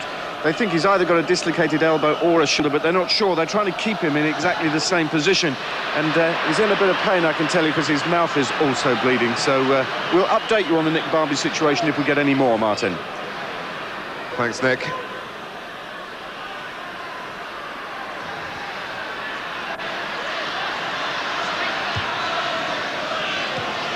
Hurlock, bounded by Allen, allowing Sheringham to get in. That's great!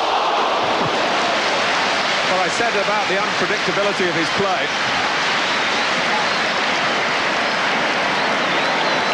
Well, we tend to use the word quite easily, quite readily these days, but that is a magnificent volley from Andy Gray. It really is. Bending all the way. I have to say Tim Flowers looked very comfortable about the whole thing. But it was bending rather fiercely as it passed his goalpost. I'm not sure he can be comfortable about anything at the moment. He had a clean sheet, a shutout going, and suddenly he's picked the ball out of the net 4 times. And there's Pat Van den Hauwe through the middle. Anderton was trying to take a path around Mickey Adams, who'd fallen over. Had he gone hurdling him, he might have got to the ball. And if we see Pat Van den Hauwe score today, then I expect the pigs to be flying as well over the stadium. He has scored in his life. His last goal decided the championship at Norwich for Everton, 1987. Goodness, he's overdue then, isn't he? Maybe the tints in the hair will help a little bit.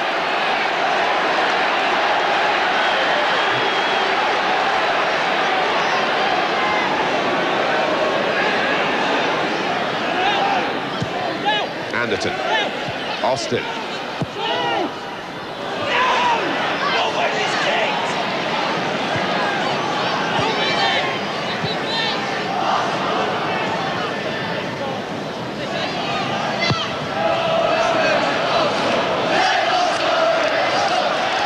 Well, Wimbledon might have a different impression of Tottenham. Joe Kinnear noting it all. Probably thinking, survive the blitz and we should be okay. Probably thinking they've got all their goals out of their system, or hoping that that's the case.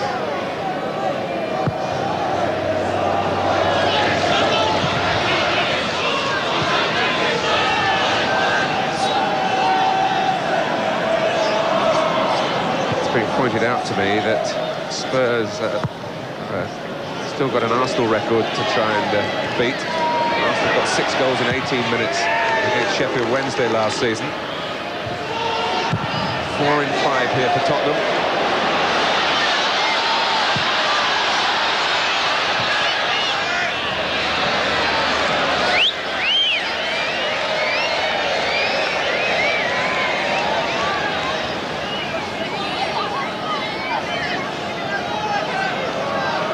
Tim Flowers is in good company, getting something of a shellacking on this ground. Peter Shilton led in 6 playing here for Southampton in the early 80s.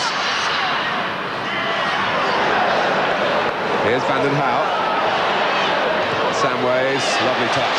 Everything's slotting into place for Spurs now, and it should.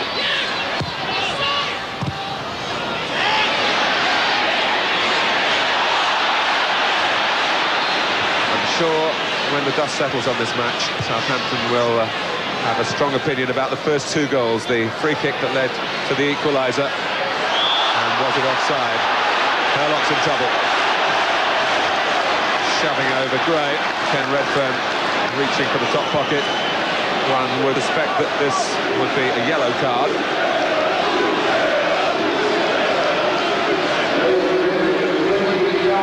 It's obvious what he's suggesting. He's booking Terry Hurlock for persistent infringement. That's signalling there. He felt that that's his 3rd free kick he's conceded, so the time for the book to come out.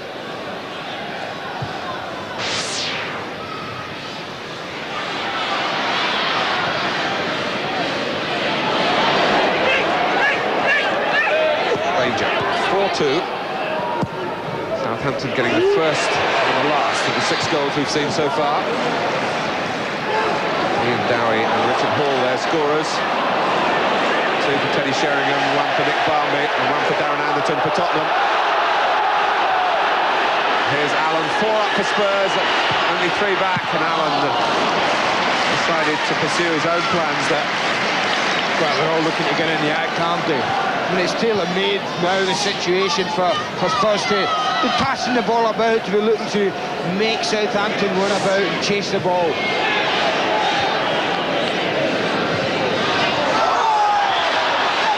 Oh, 2 fiery characters here, Dowie and Van den Hauwe. I think Van den Hauwe's got a pace there to put forward. Looked like Ian Dowie's elbow certainly came up and caught Van den Hauwe flush on the cheek there. Dowie's indicating to Brandon Howe that he's got him into trouble. But the referee wants to talk to both of them.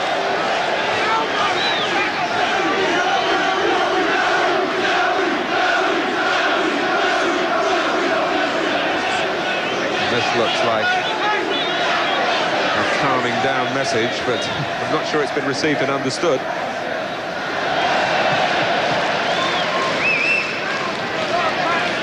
No bookings. No bookings, we just have a look at it again. You see the right elbow there, straight in Vanden Houwe's cheek. I think it's a fair case, Pat Vanden Houwe, for being upset there.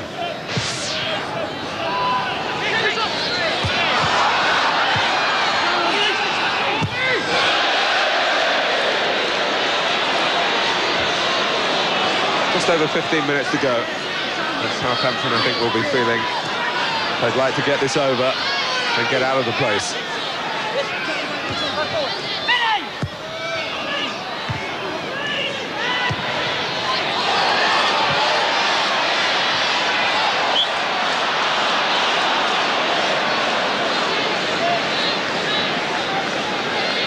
On the Southampton bench amongst the substitutes, Terry Dixon.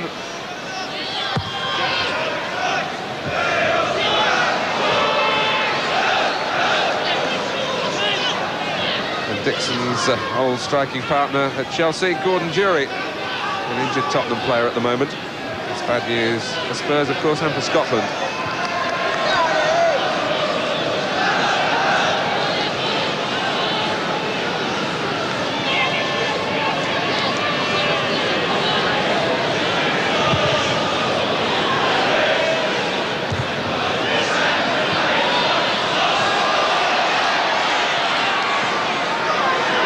Dowie.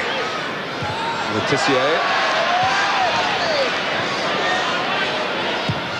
Oh, Gray saw the runner through the centre. He didn't spot Dean Austin in acres of space on the right-hand side. Still goes through the middle.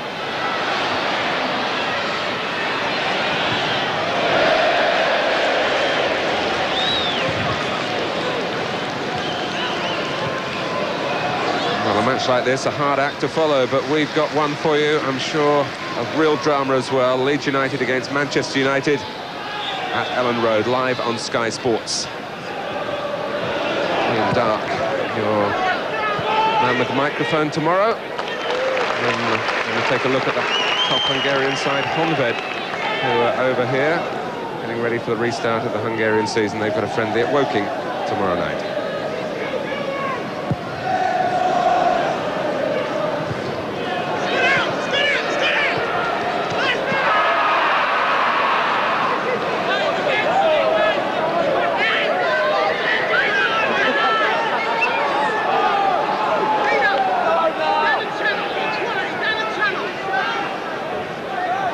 With the way the goals have arrived so sensationally, we shouldn't lose sight of the fact that the points of top priority to the winners here. And Tottenham, they looked for a long time as though they might be on the losing end of things. With a chance to push up towards Arsenal in the Premier League standings. Extraordinary league table it is. Chopping and changing and nothing defined really any way you look for any reason.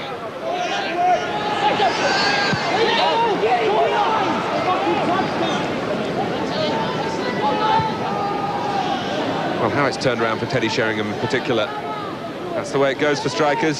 Sometimes you miss them, sometimes you don't. The important lesson for everyone is that you keep getting yourself in situations to miss them.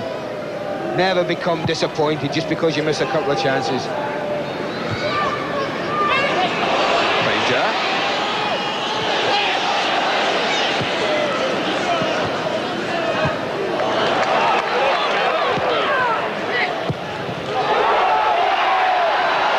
Will deal with this.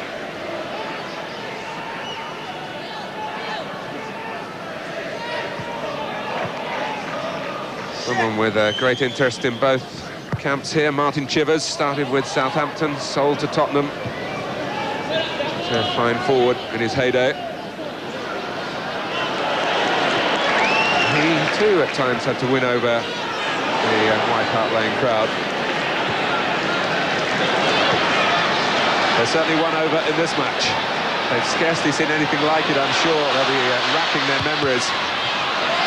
The Spurs ever scored 4 goals in 5 minutes. I have to say, I don't think I've either played in a match or witnessed a match that's had that type of thing in it. Quite incredible. I think Preston did 6 in 7. Well, that was just before your time, Andy, the 1880s. That's when teams used to win by 20. Oh, Shang going in. Samways can't get past Adams, who's, of course, dropped back to left back with the sending off of Benali.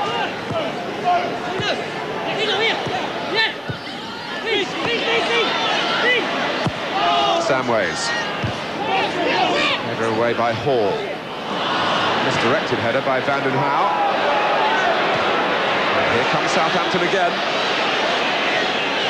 Recognising the chance to break away and perhaps catch Tottenham out and bring it back to 1 goal and play on any nerves that Spurs would show should that happen.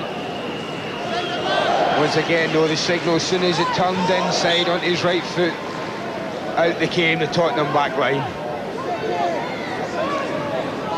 The job's done for them now, Tottenham, and it's just a case now of playing out the last 10 minutes, keeping the ball, not making any silly mistakes. I bet they can't quite believe the scoreline, never mind Southampton. And victory at a cost with Barmby's painful injury. Brightest of many young talents they've got here. And of course they lost David Howells early in the game as well. And a round of midweek matches coming up in the Premier League. Fixtures thick and fast at this stage of the season, especially when you're in the FA Cup still, as Spurs are.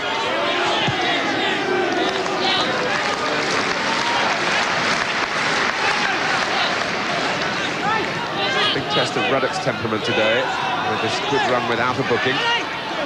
To whether those who know him well could have rattled him into an indiscretion. Done that.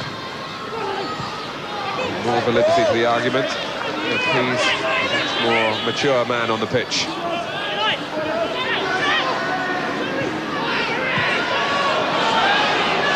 Danger.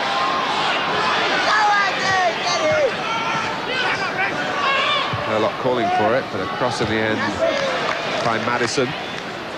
Sheringham. Southampton were light of numbers for a second, just able to get more back into the middle, but Tottenham, with Allen and Edinburgh, passed their way through that. For Edinburgh again, Samways coming into the middle. It was excellent football until the cross. And 2 minutes earlier introduced a peach of a cross in that Teddy Sheringham almost got on the end of. This time he's got more space, and he just couldn't quite provide it, but it was a great move up the left-hand side.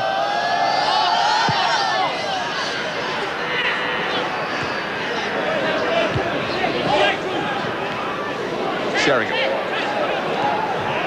Although they haven't always appreciated him in his short time at Spurs, Nottingham Forest will tell you they're still looking for a replacement for Sheringham. And they certainly appreciated the game that he has and what he can offer as a goal scorer, but also as a player who brings others in to the build-up as well.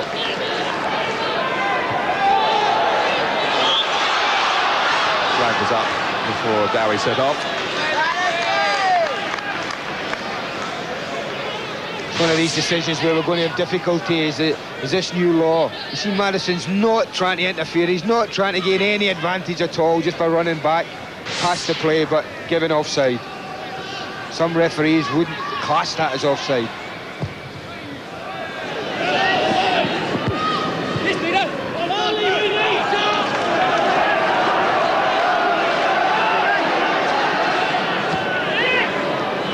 Austin. Anderton knew where Allen was going, couldn't quite locate him with the pass. Ruddock. Crowds are starting to come, perhaps unwisely. Oh, Sheringham, and the goalkeeper got his hand to the ball. And Ted Redfern. Has he given the corner? Yes, he has. It's think he has, to yeah. signal it. I mean, Teddy Sheringham just gets his body there. I mean, I think that's a free kick. You see him looking at Tim Flowers and jumping into him a little bit. But the referee was having none of it.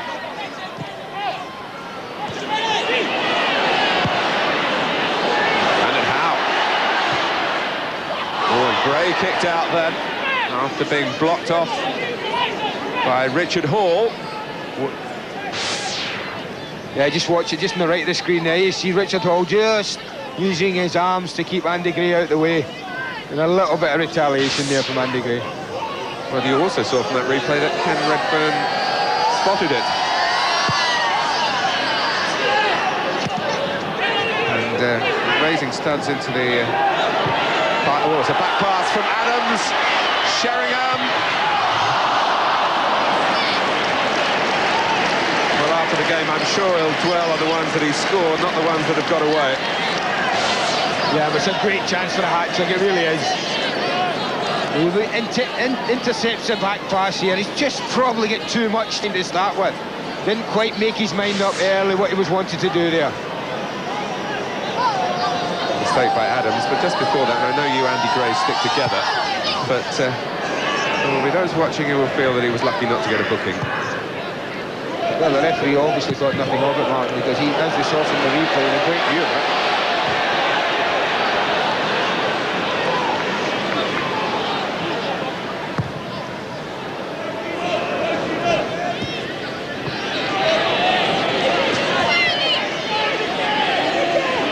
Major. And there was no room for error for Korsvet then, and Southampton still sticking at it. Nicky Baines in particular, he really has worked very, very hard today along with Maddison. Very impressed with him. But you see, goalkeeping important, they kept hold of it, and he did. Well, you take that 5 minutes out. And what a different story it could have been. Well, it really has been incredible. And I never thought that Spurs were out the game, even at the beginning of the second half. They'd created enough opportunities to suggest that they would create one or two more in the second half.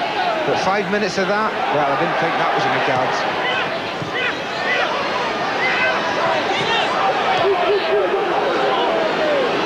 Herlock. Here's Allen. Sheringham. Austin, and that was rather telegraphed. Adams. Austin got back. Adams understandably weary. He's put an exceptional amount of energy into the game.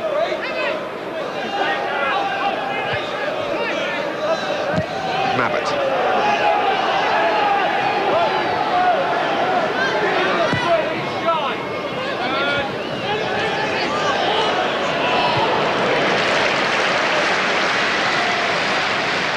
Tottenham totally relaxed now.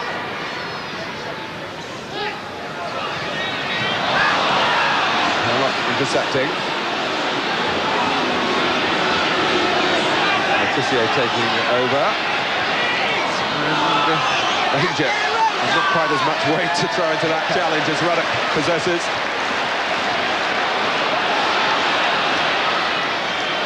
Sheringham. And you can see the strain in Southampton now. They're struggling to get numbers back. McDowey, to his credit, has got there, and they've reformed a little better. Anderton gets the cross. Moncau tight on Sheringham. He then went down, suggesting he might have been pushed. Here's Allen. Looking for a little give and go with Samways, the Tottenham trademark there.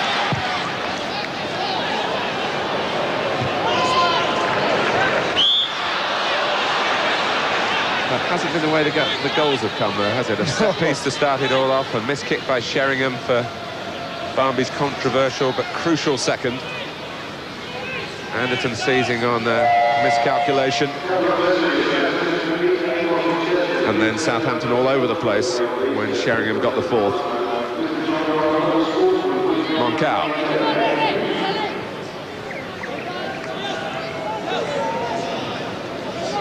I mean, it'd be difficult to assess this as a Spurs performance, wouldn't it, if you take out that sort of 5-minute spell when they lost the goals, and then 2 minutes later Southampton lost Francis Benali. I mean, all that had happened before that, as you saw Southampton coping quite comfortably with everything that Spurs could throw at them, really, and holding a 1-0 lead, so it'd be difficult to assess this realistically.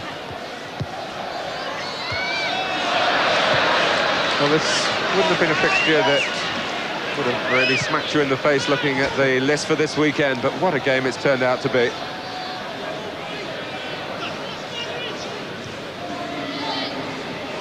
Herlock. Adams.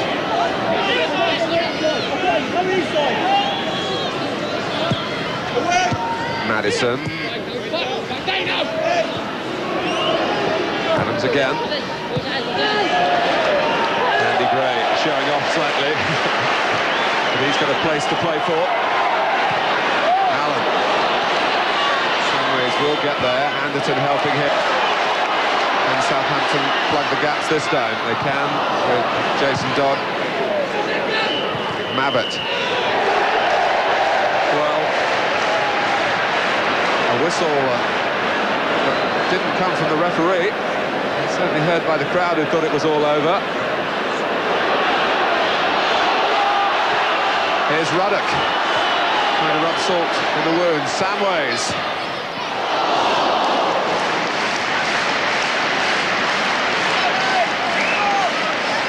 Billy Samways in stoppage time.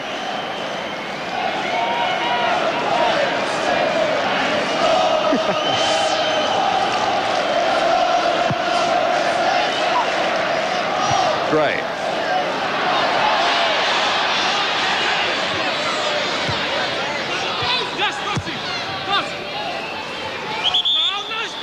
It's out of play.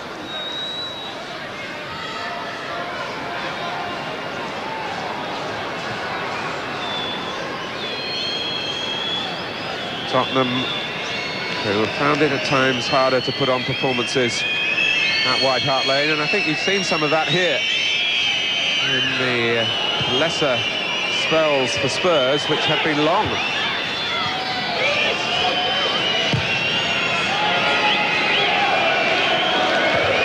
Austin.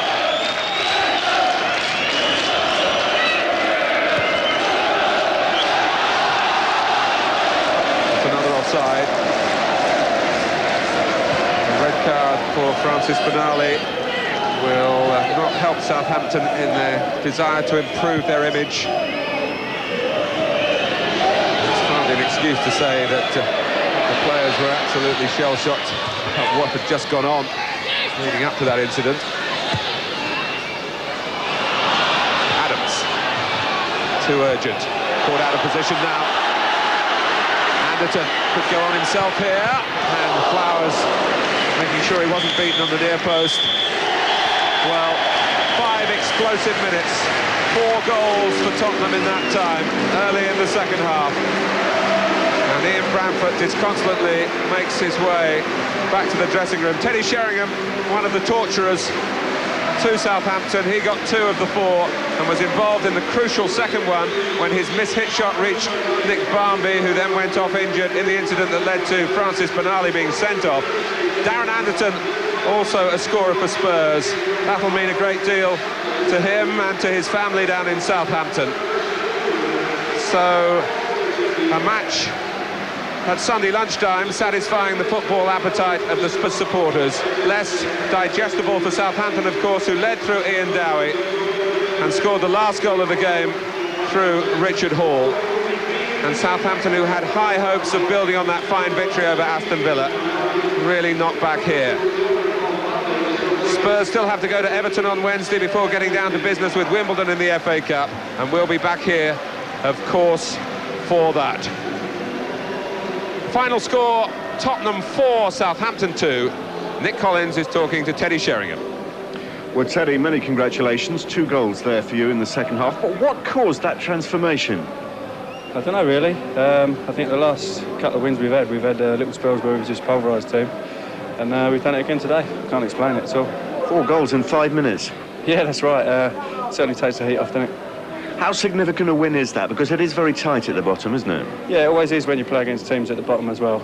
If they win, they get the upper on us, and likewise, they need to win one extra game to get alongside us now. So it's nice to get a result there today. Do you feel a performance like this helps win over the White Hart Lane fans? Because they have at times given you some stick, haven't they? Yeah, that's right. I've got a bit of stick, but when you're bought for a lot of money and expected to score a lot of goals, then you're entitled to it, aren't you? 6 in 4 games. Yeah, that's right. Sounds quite good, doesn't it? Certainly does. One last thought, Teddy. Next week, Wimbledon here in the FA Cup. Very confident, I would imagine, after a performance like that in the second half. Yeah, we've got another important one on Wednesday, really, though. We've got Everton away, which is another important game. They're not having such a good season either. So it's another game where we've both got to win, and then we look forward to Wimbledon after that. Well, the early Sunday kick-offs obviously appeal to you. Well, I don't know, not the first half it didn't, did it? Perhaps if we started about 1:45, that'd be about right. All right, Teddy, well done. Thanks very much. Cheers. Blistering second half, wasn't it? We'll get a reaction to it from our guests, Dean Holdsworth, the Wimbledon striker, the former Tottenham skipper Alan Mullery, and Mike Osman, who's not too impressed with the scoreline. Big Southampton fan. In a moment or so, when we come back to White Hart Lane, more to come yet here on Super Sunday.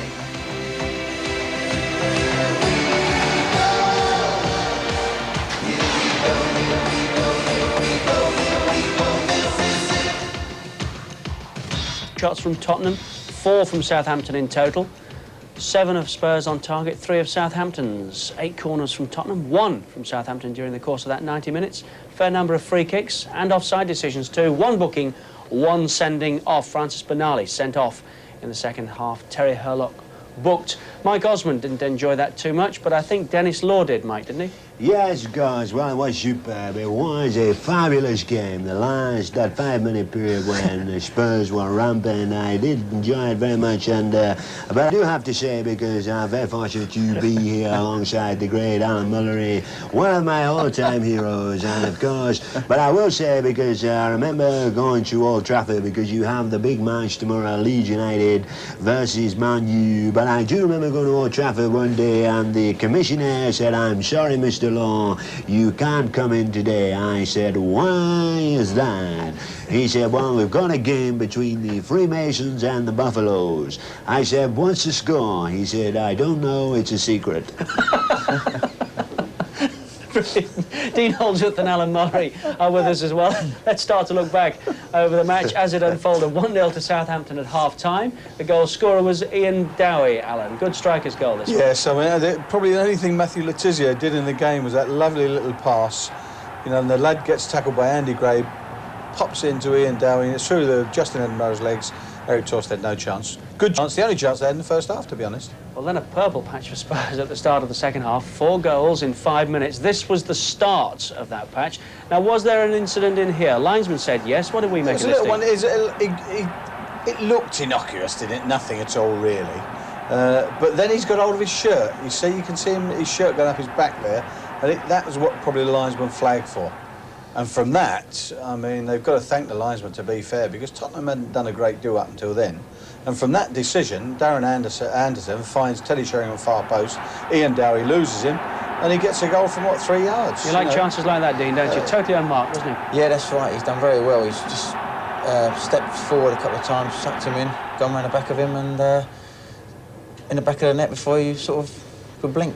Well, that was 2-1. The second goal, though, now there's been some conversation about whether Nicky Barmby was offside or not. This, I think, the definitive angle, Alan. It looked very much like it, didn't it? I mean, it was a good cross to the far post, for Sheringham. Sheringham completely mishits it, and Barmby's well offside. You can see him as a yard in front of Moncau. Yeah, but that linesman, the dog was in the way. I mean, some of these times they go for you. I mean, in the first half when Vinny Samways was offside and he let Teddy Sheringham play on the linesman on this side of the field, but he's definitely offside, Nick Barmby there. But a little bit of luck's gone Tottenham's way, and that puts them into the lead, doesn't it? 2-1, and now they're absolutely rampant. I mean, now we just see goals flowing and flowing and flowing. And to be fair, they had a little bit of luck when it went their way, and it's all worked out very well for them now. Well, Southampton will look back on this one and say the game went away. The confirmation that he's off. He's off, definitely isn't he? off. He's off. Oh, yes, yeah. I mean, even more so when Teddy Sheringham kicks the ball. Now, look, he's a yard offside easily. I'd like to thank that, Lloyd. Like Well, I don't know. shaking by I the tell you what, I throat. wonder if it's possible to have another look at that, no? No, we don't want to have another look at that. I'm happy with that. Mike doesn't want to see it again. Was he? Mike doesn't want to see the other goals either. That's the problem with him. Right, here we go.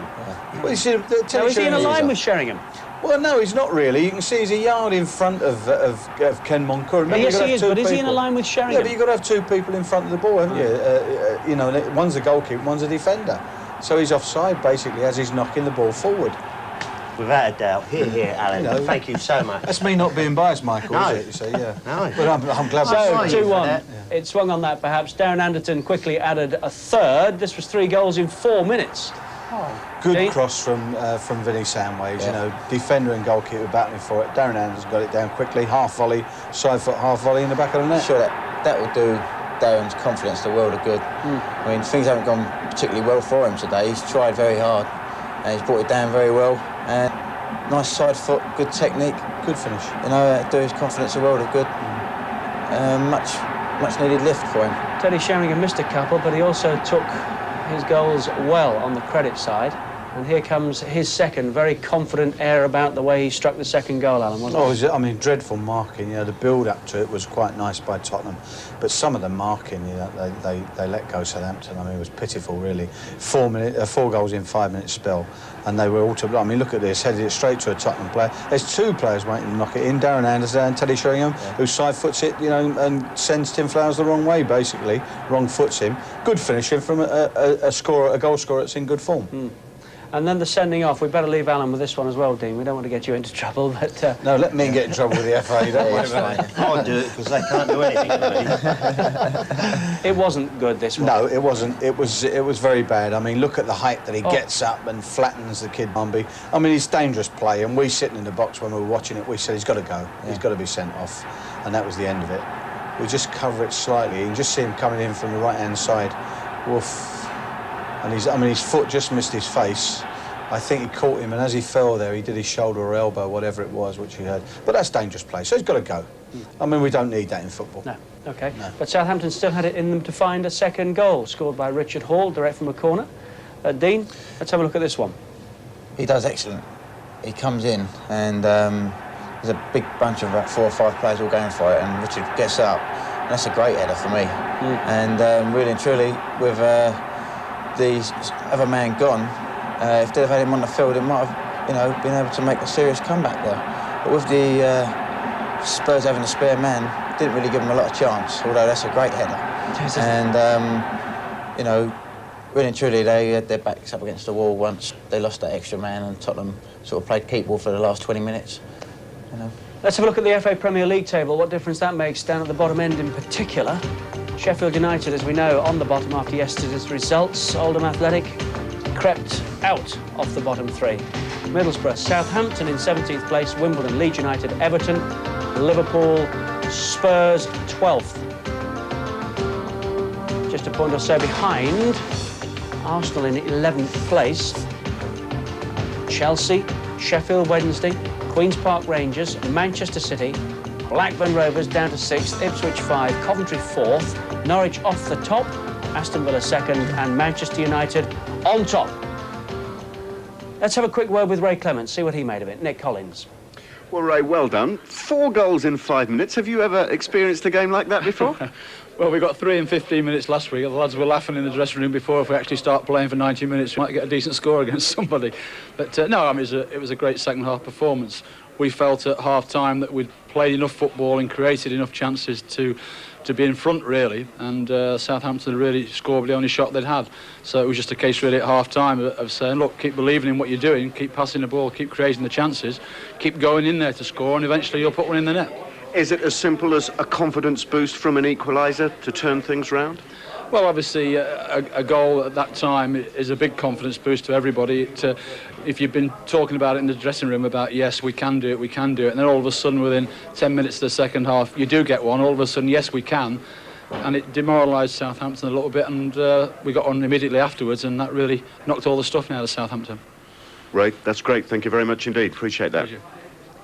Thank you as well, Nick. 4-2 to Spurs at White Hart Lane this afternoon. Plenty more to come yet on Super Sunday before we finish at around about 3:30. Stay with us.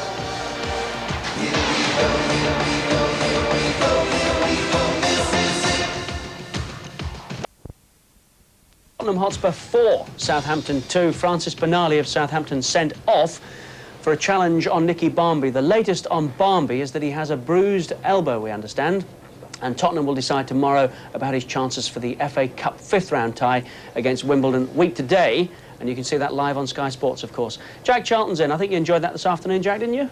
Hey. International match coming up at Wembley. Will Alan Shearer play? Well, I hope he does. I hope he does. But I've heard he's got a bad back. Well, he's lucky. I've got two of them. Right. Let's hear what the Spurs supporters made of all this today. Tommy, what did you think of Spurs today?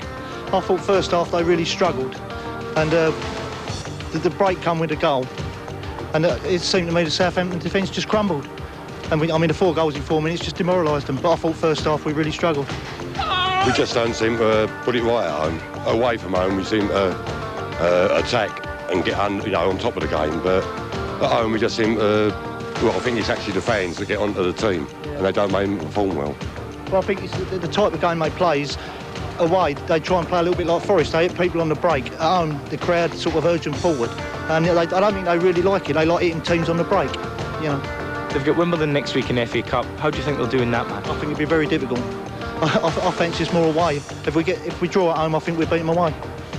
With Wimbledon, they're always better at a bigger occasion, especially away from home, where they've got such a small crowd at home.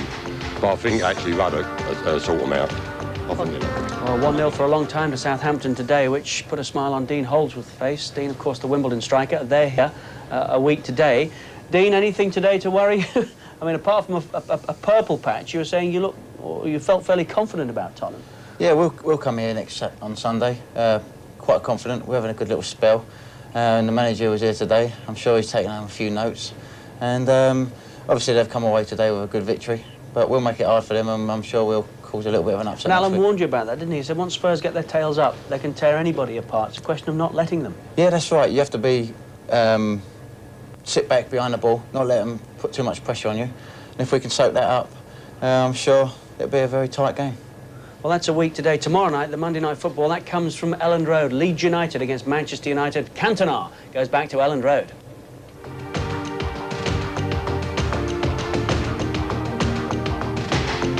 The return of Eric Cantona dominates the build-up to the Elland Road clash. His presence is impossible to ignore. He'd begun the season for Leeds as a Wembley winner, and he followed a hat-trick that day with 3 more in the 5-0 walloping of Spurs. Performances that elevated him in Yorkshire to the status of folk hero.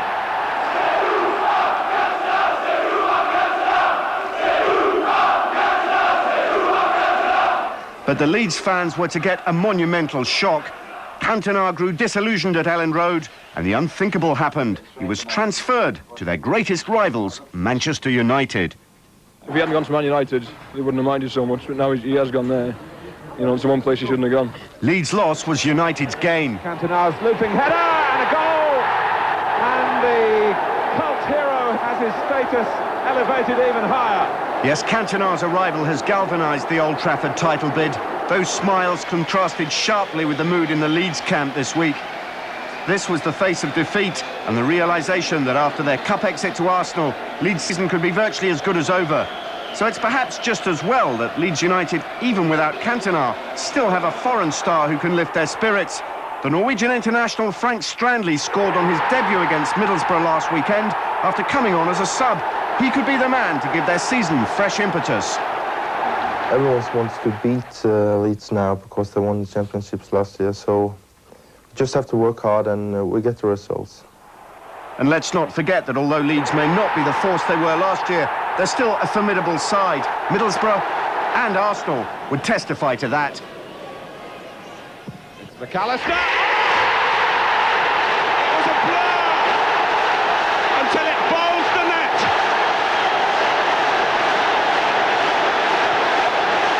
A fantastic free kick from the captain of Leeds United, Gary McAllister. I'm sure the boss won't let us, our heads drop. We've got to keep going. The points are vital now, and who knows? There's a few places up for Europe. That's what we've got to aim for. Manchester United-Leeds would be a very attractive game anyway. It's obviously got a special appeal this time with Eric Cantona now playing for Manchester United. Yeah, it'd be nice to see him back here. Games against them are always very good. They've got an exciting front line. We've always been very close at the top of last season, and I'm sure this one's going to have a bit of added spice with them being up the top and us struggling a bit. So with the atmosphere, it's just the right game for us to come back on. As for Manchester United, well, they'll need little motivation. A repeat of their 2-0 win over Leeds at Old Trafford in September would not only give them a welcome double, but would put them 3 points clear at the top of the Premier League. And a goal for Cantona on his old stamping ground would be the icing on the Manchester United cake. Yes, that could be a bit special. The Monday Night Football, 7 o'clock tomorrow, Leeds United against Manchester United. Dean Holdsworth, Alan Mullery and Mike Osmond, the impressionist, our guests on Super Sunday. You've done a few people, Mike. How do they react when they're in your company and see themselves being taken off? Well, it's funny, people like Brian Robson. Brian Robson was born in 1957. Most babies have wind. Brian had his cartilage out. And as a baby. But I did this dinner in Bury, and he was sat in the audience, and I was a bit worried about it because I'm not too complimentary to poor old Brian. I do the old joke about only man ever to break his collarbone on a question of sport and all that stuff. Oh, I broke my collarbone again. So I do all this stuff, and I'm a bit worried about it. So I see him, and he nips out. So I followed him, and he was going off to the toilet, and I said, listen, Brian, I'm an impressionist. I'm going to be doing you in the act a bit later. Do you mind? He said, no problem at all. I don't mind. So I've done him, and I've looked up as I'm doing him, and he was laughing, so I'm sort of feeling a bit chuffed with myself and all that. And the speech went very well, and afterwards, I finished, I sat down, I see him heading towards me, and I think, oh my God, I've upset him. So he's come and he said, oh mate, I just want to see how much I enjoyed that. I want to shake your... Oh no, brilliant! Very good. OK. Another short break, and we'll be back here to tie things up at White Hart Lane, where Spurs beat Southampton this afternoon in a cracking match by 4 goals to 2.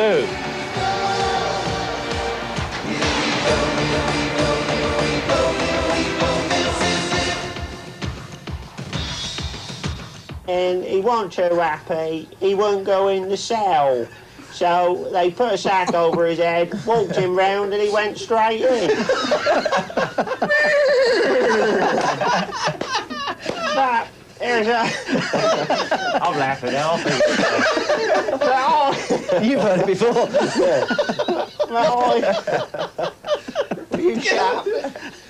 We'll have the RSPCA onto you, Butters, but I have got to say, after that performance, can you get the camera on me, please? I have got to say, because it didn't look too good, the Saints back four. In fact, they asked Terry Waite 5 years ago if he'd like to come in place of Hampton's back four, but he said he was happier where he was. Pretty impressive together.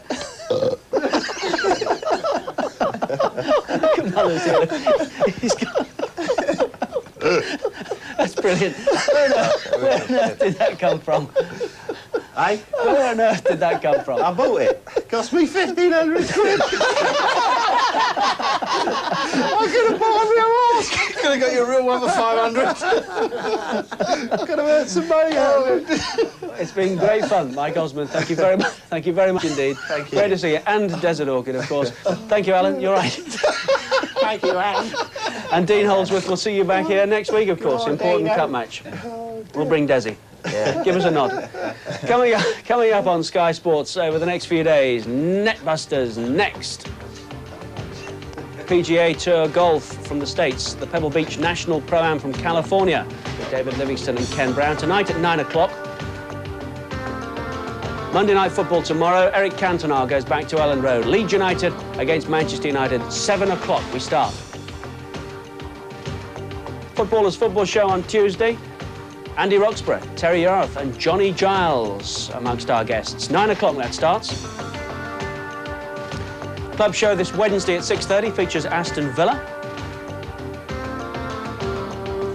Starting Thursday at 3:45 in the morning. You don't have to be there then, but you can get up to live cricket from India. The second test. Andy's Boot Room 8:30 this coming Thursday, Andy Gray with George Best and Rodney Marsh. It's not a bad trio, is it? Sky Soccer Weekend, Friday at 6, all the big match previews. More golf this coming Friday to Sunday, 9 o'clock in the evenings, the Bob Hope Classic from Palm Springs, California. Sports Saturday, 1 o'clock Saturday afternoons with Paul Dempsey and Sue Barker. 5 hours of top-class entertainment. A Super Sunday Extra next Saturday, 4:55, Southampton against Liverpool from the FA Premier League. And Saturday at 7, highlights, action from the 5th round. FA Cup highlights, including Arsenal against Nottingham Forest. Super Sunday, again, I'm making note of the start time, 11:30 a week today, Spurs against Wimbledon. FA Cup 5th round, live. And 6:30 next Sunday, the FA Cup 6th round draw, live here on Sky Sports, the home of football. Can't go today without mentioning Arthur Ashe, the former Wimbledon tennis champion, smashing man, sadly died last night. The world of sport will miss Arthur greatly. Hope you've enjoyed it this afternoon. Spurs 4, Southampton 2 at White Hart Lane. We'll go out with some of the best moments from all of us here. Thanks for your company. See you next time around. Bye-bye for now.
Sunday, only on Sky Sports, in association with Foster's.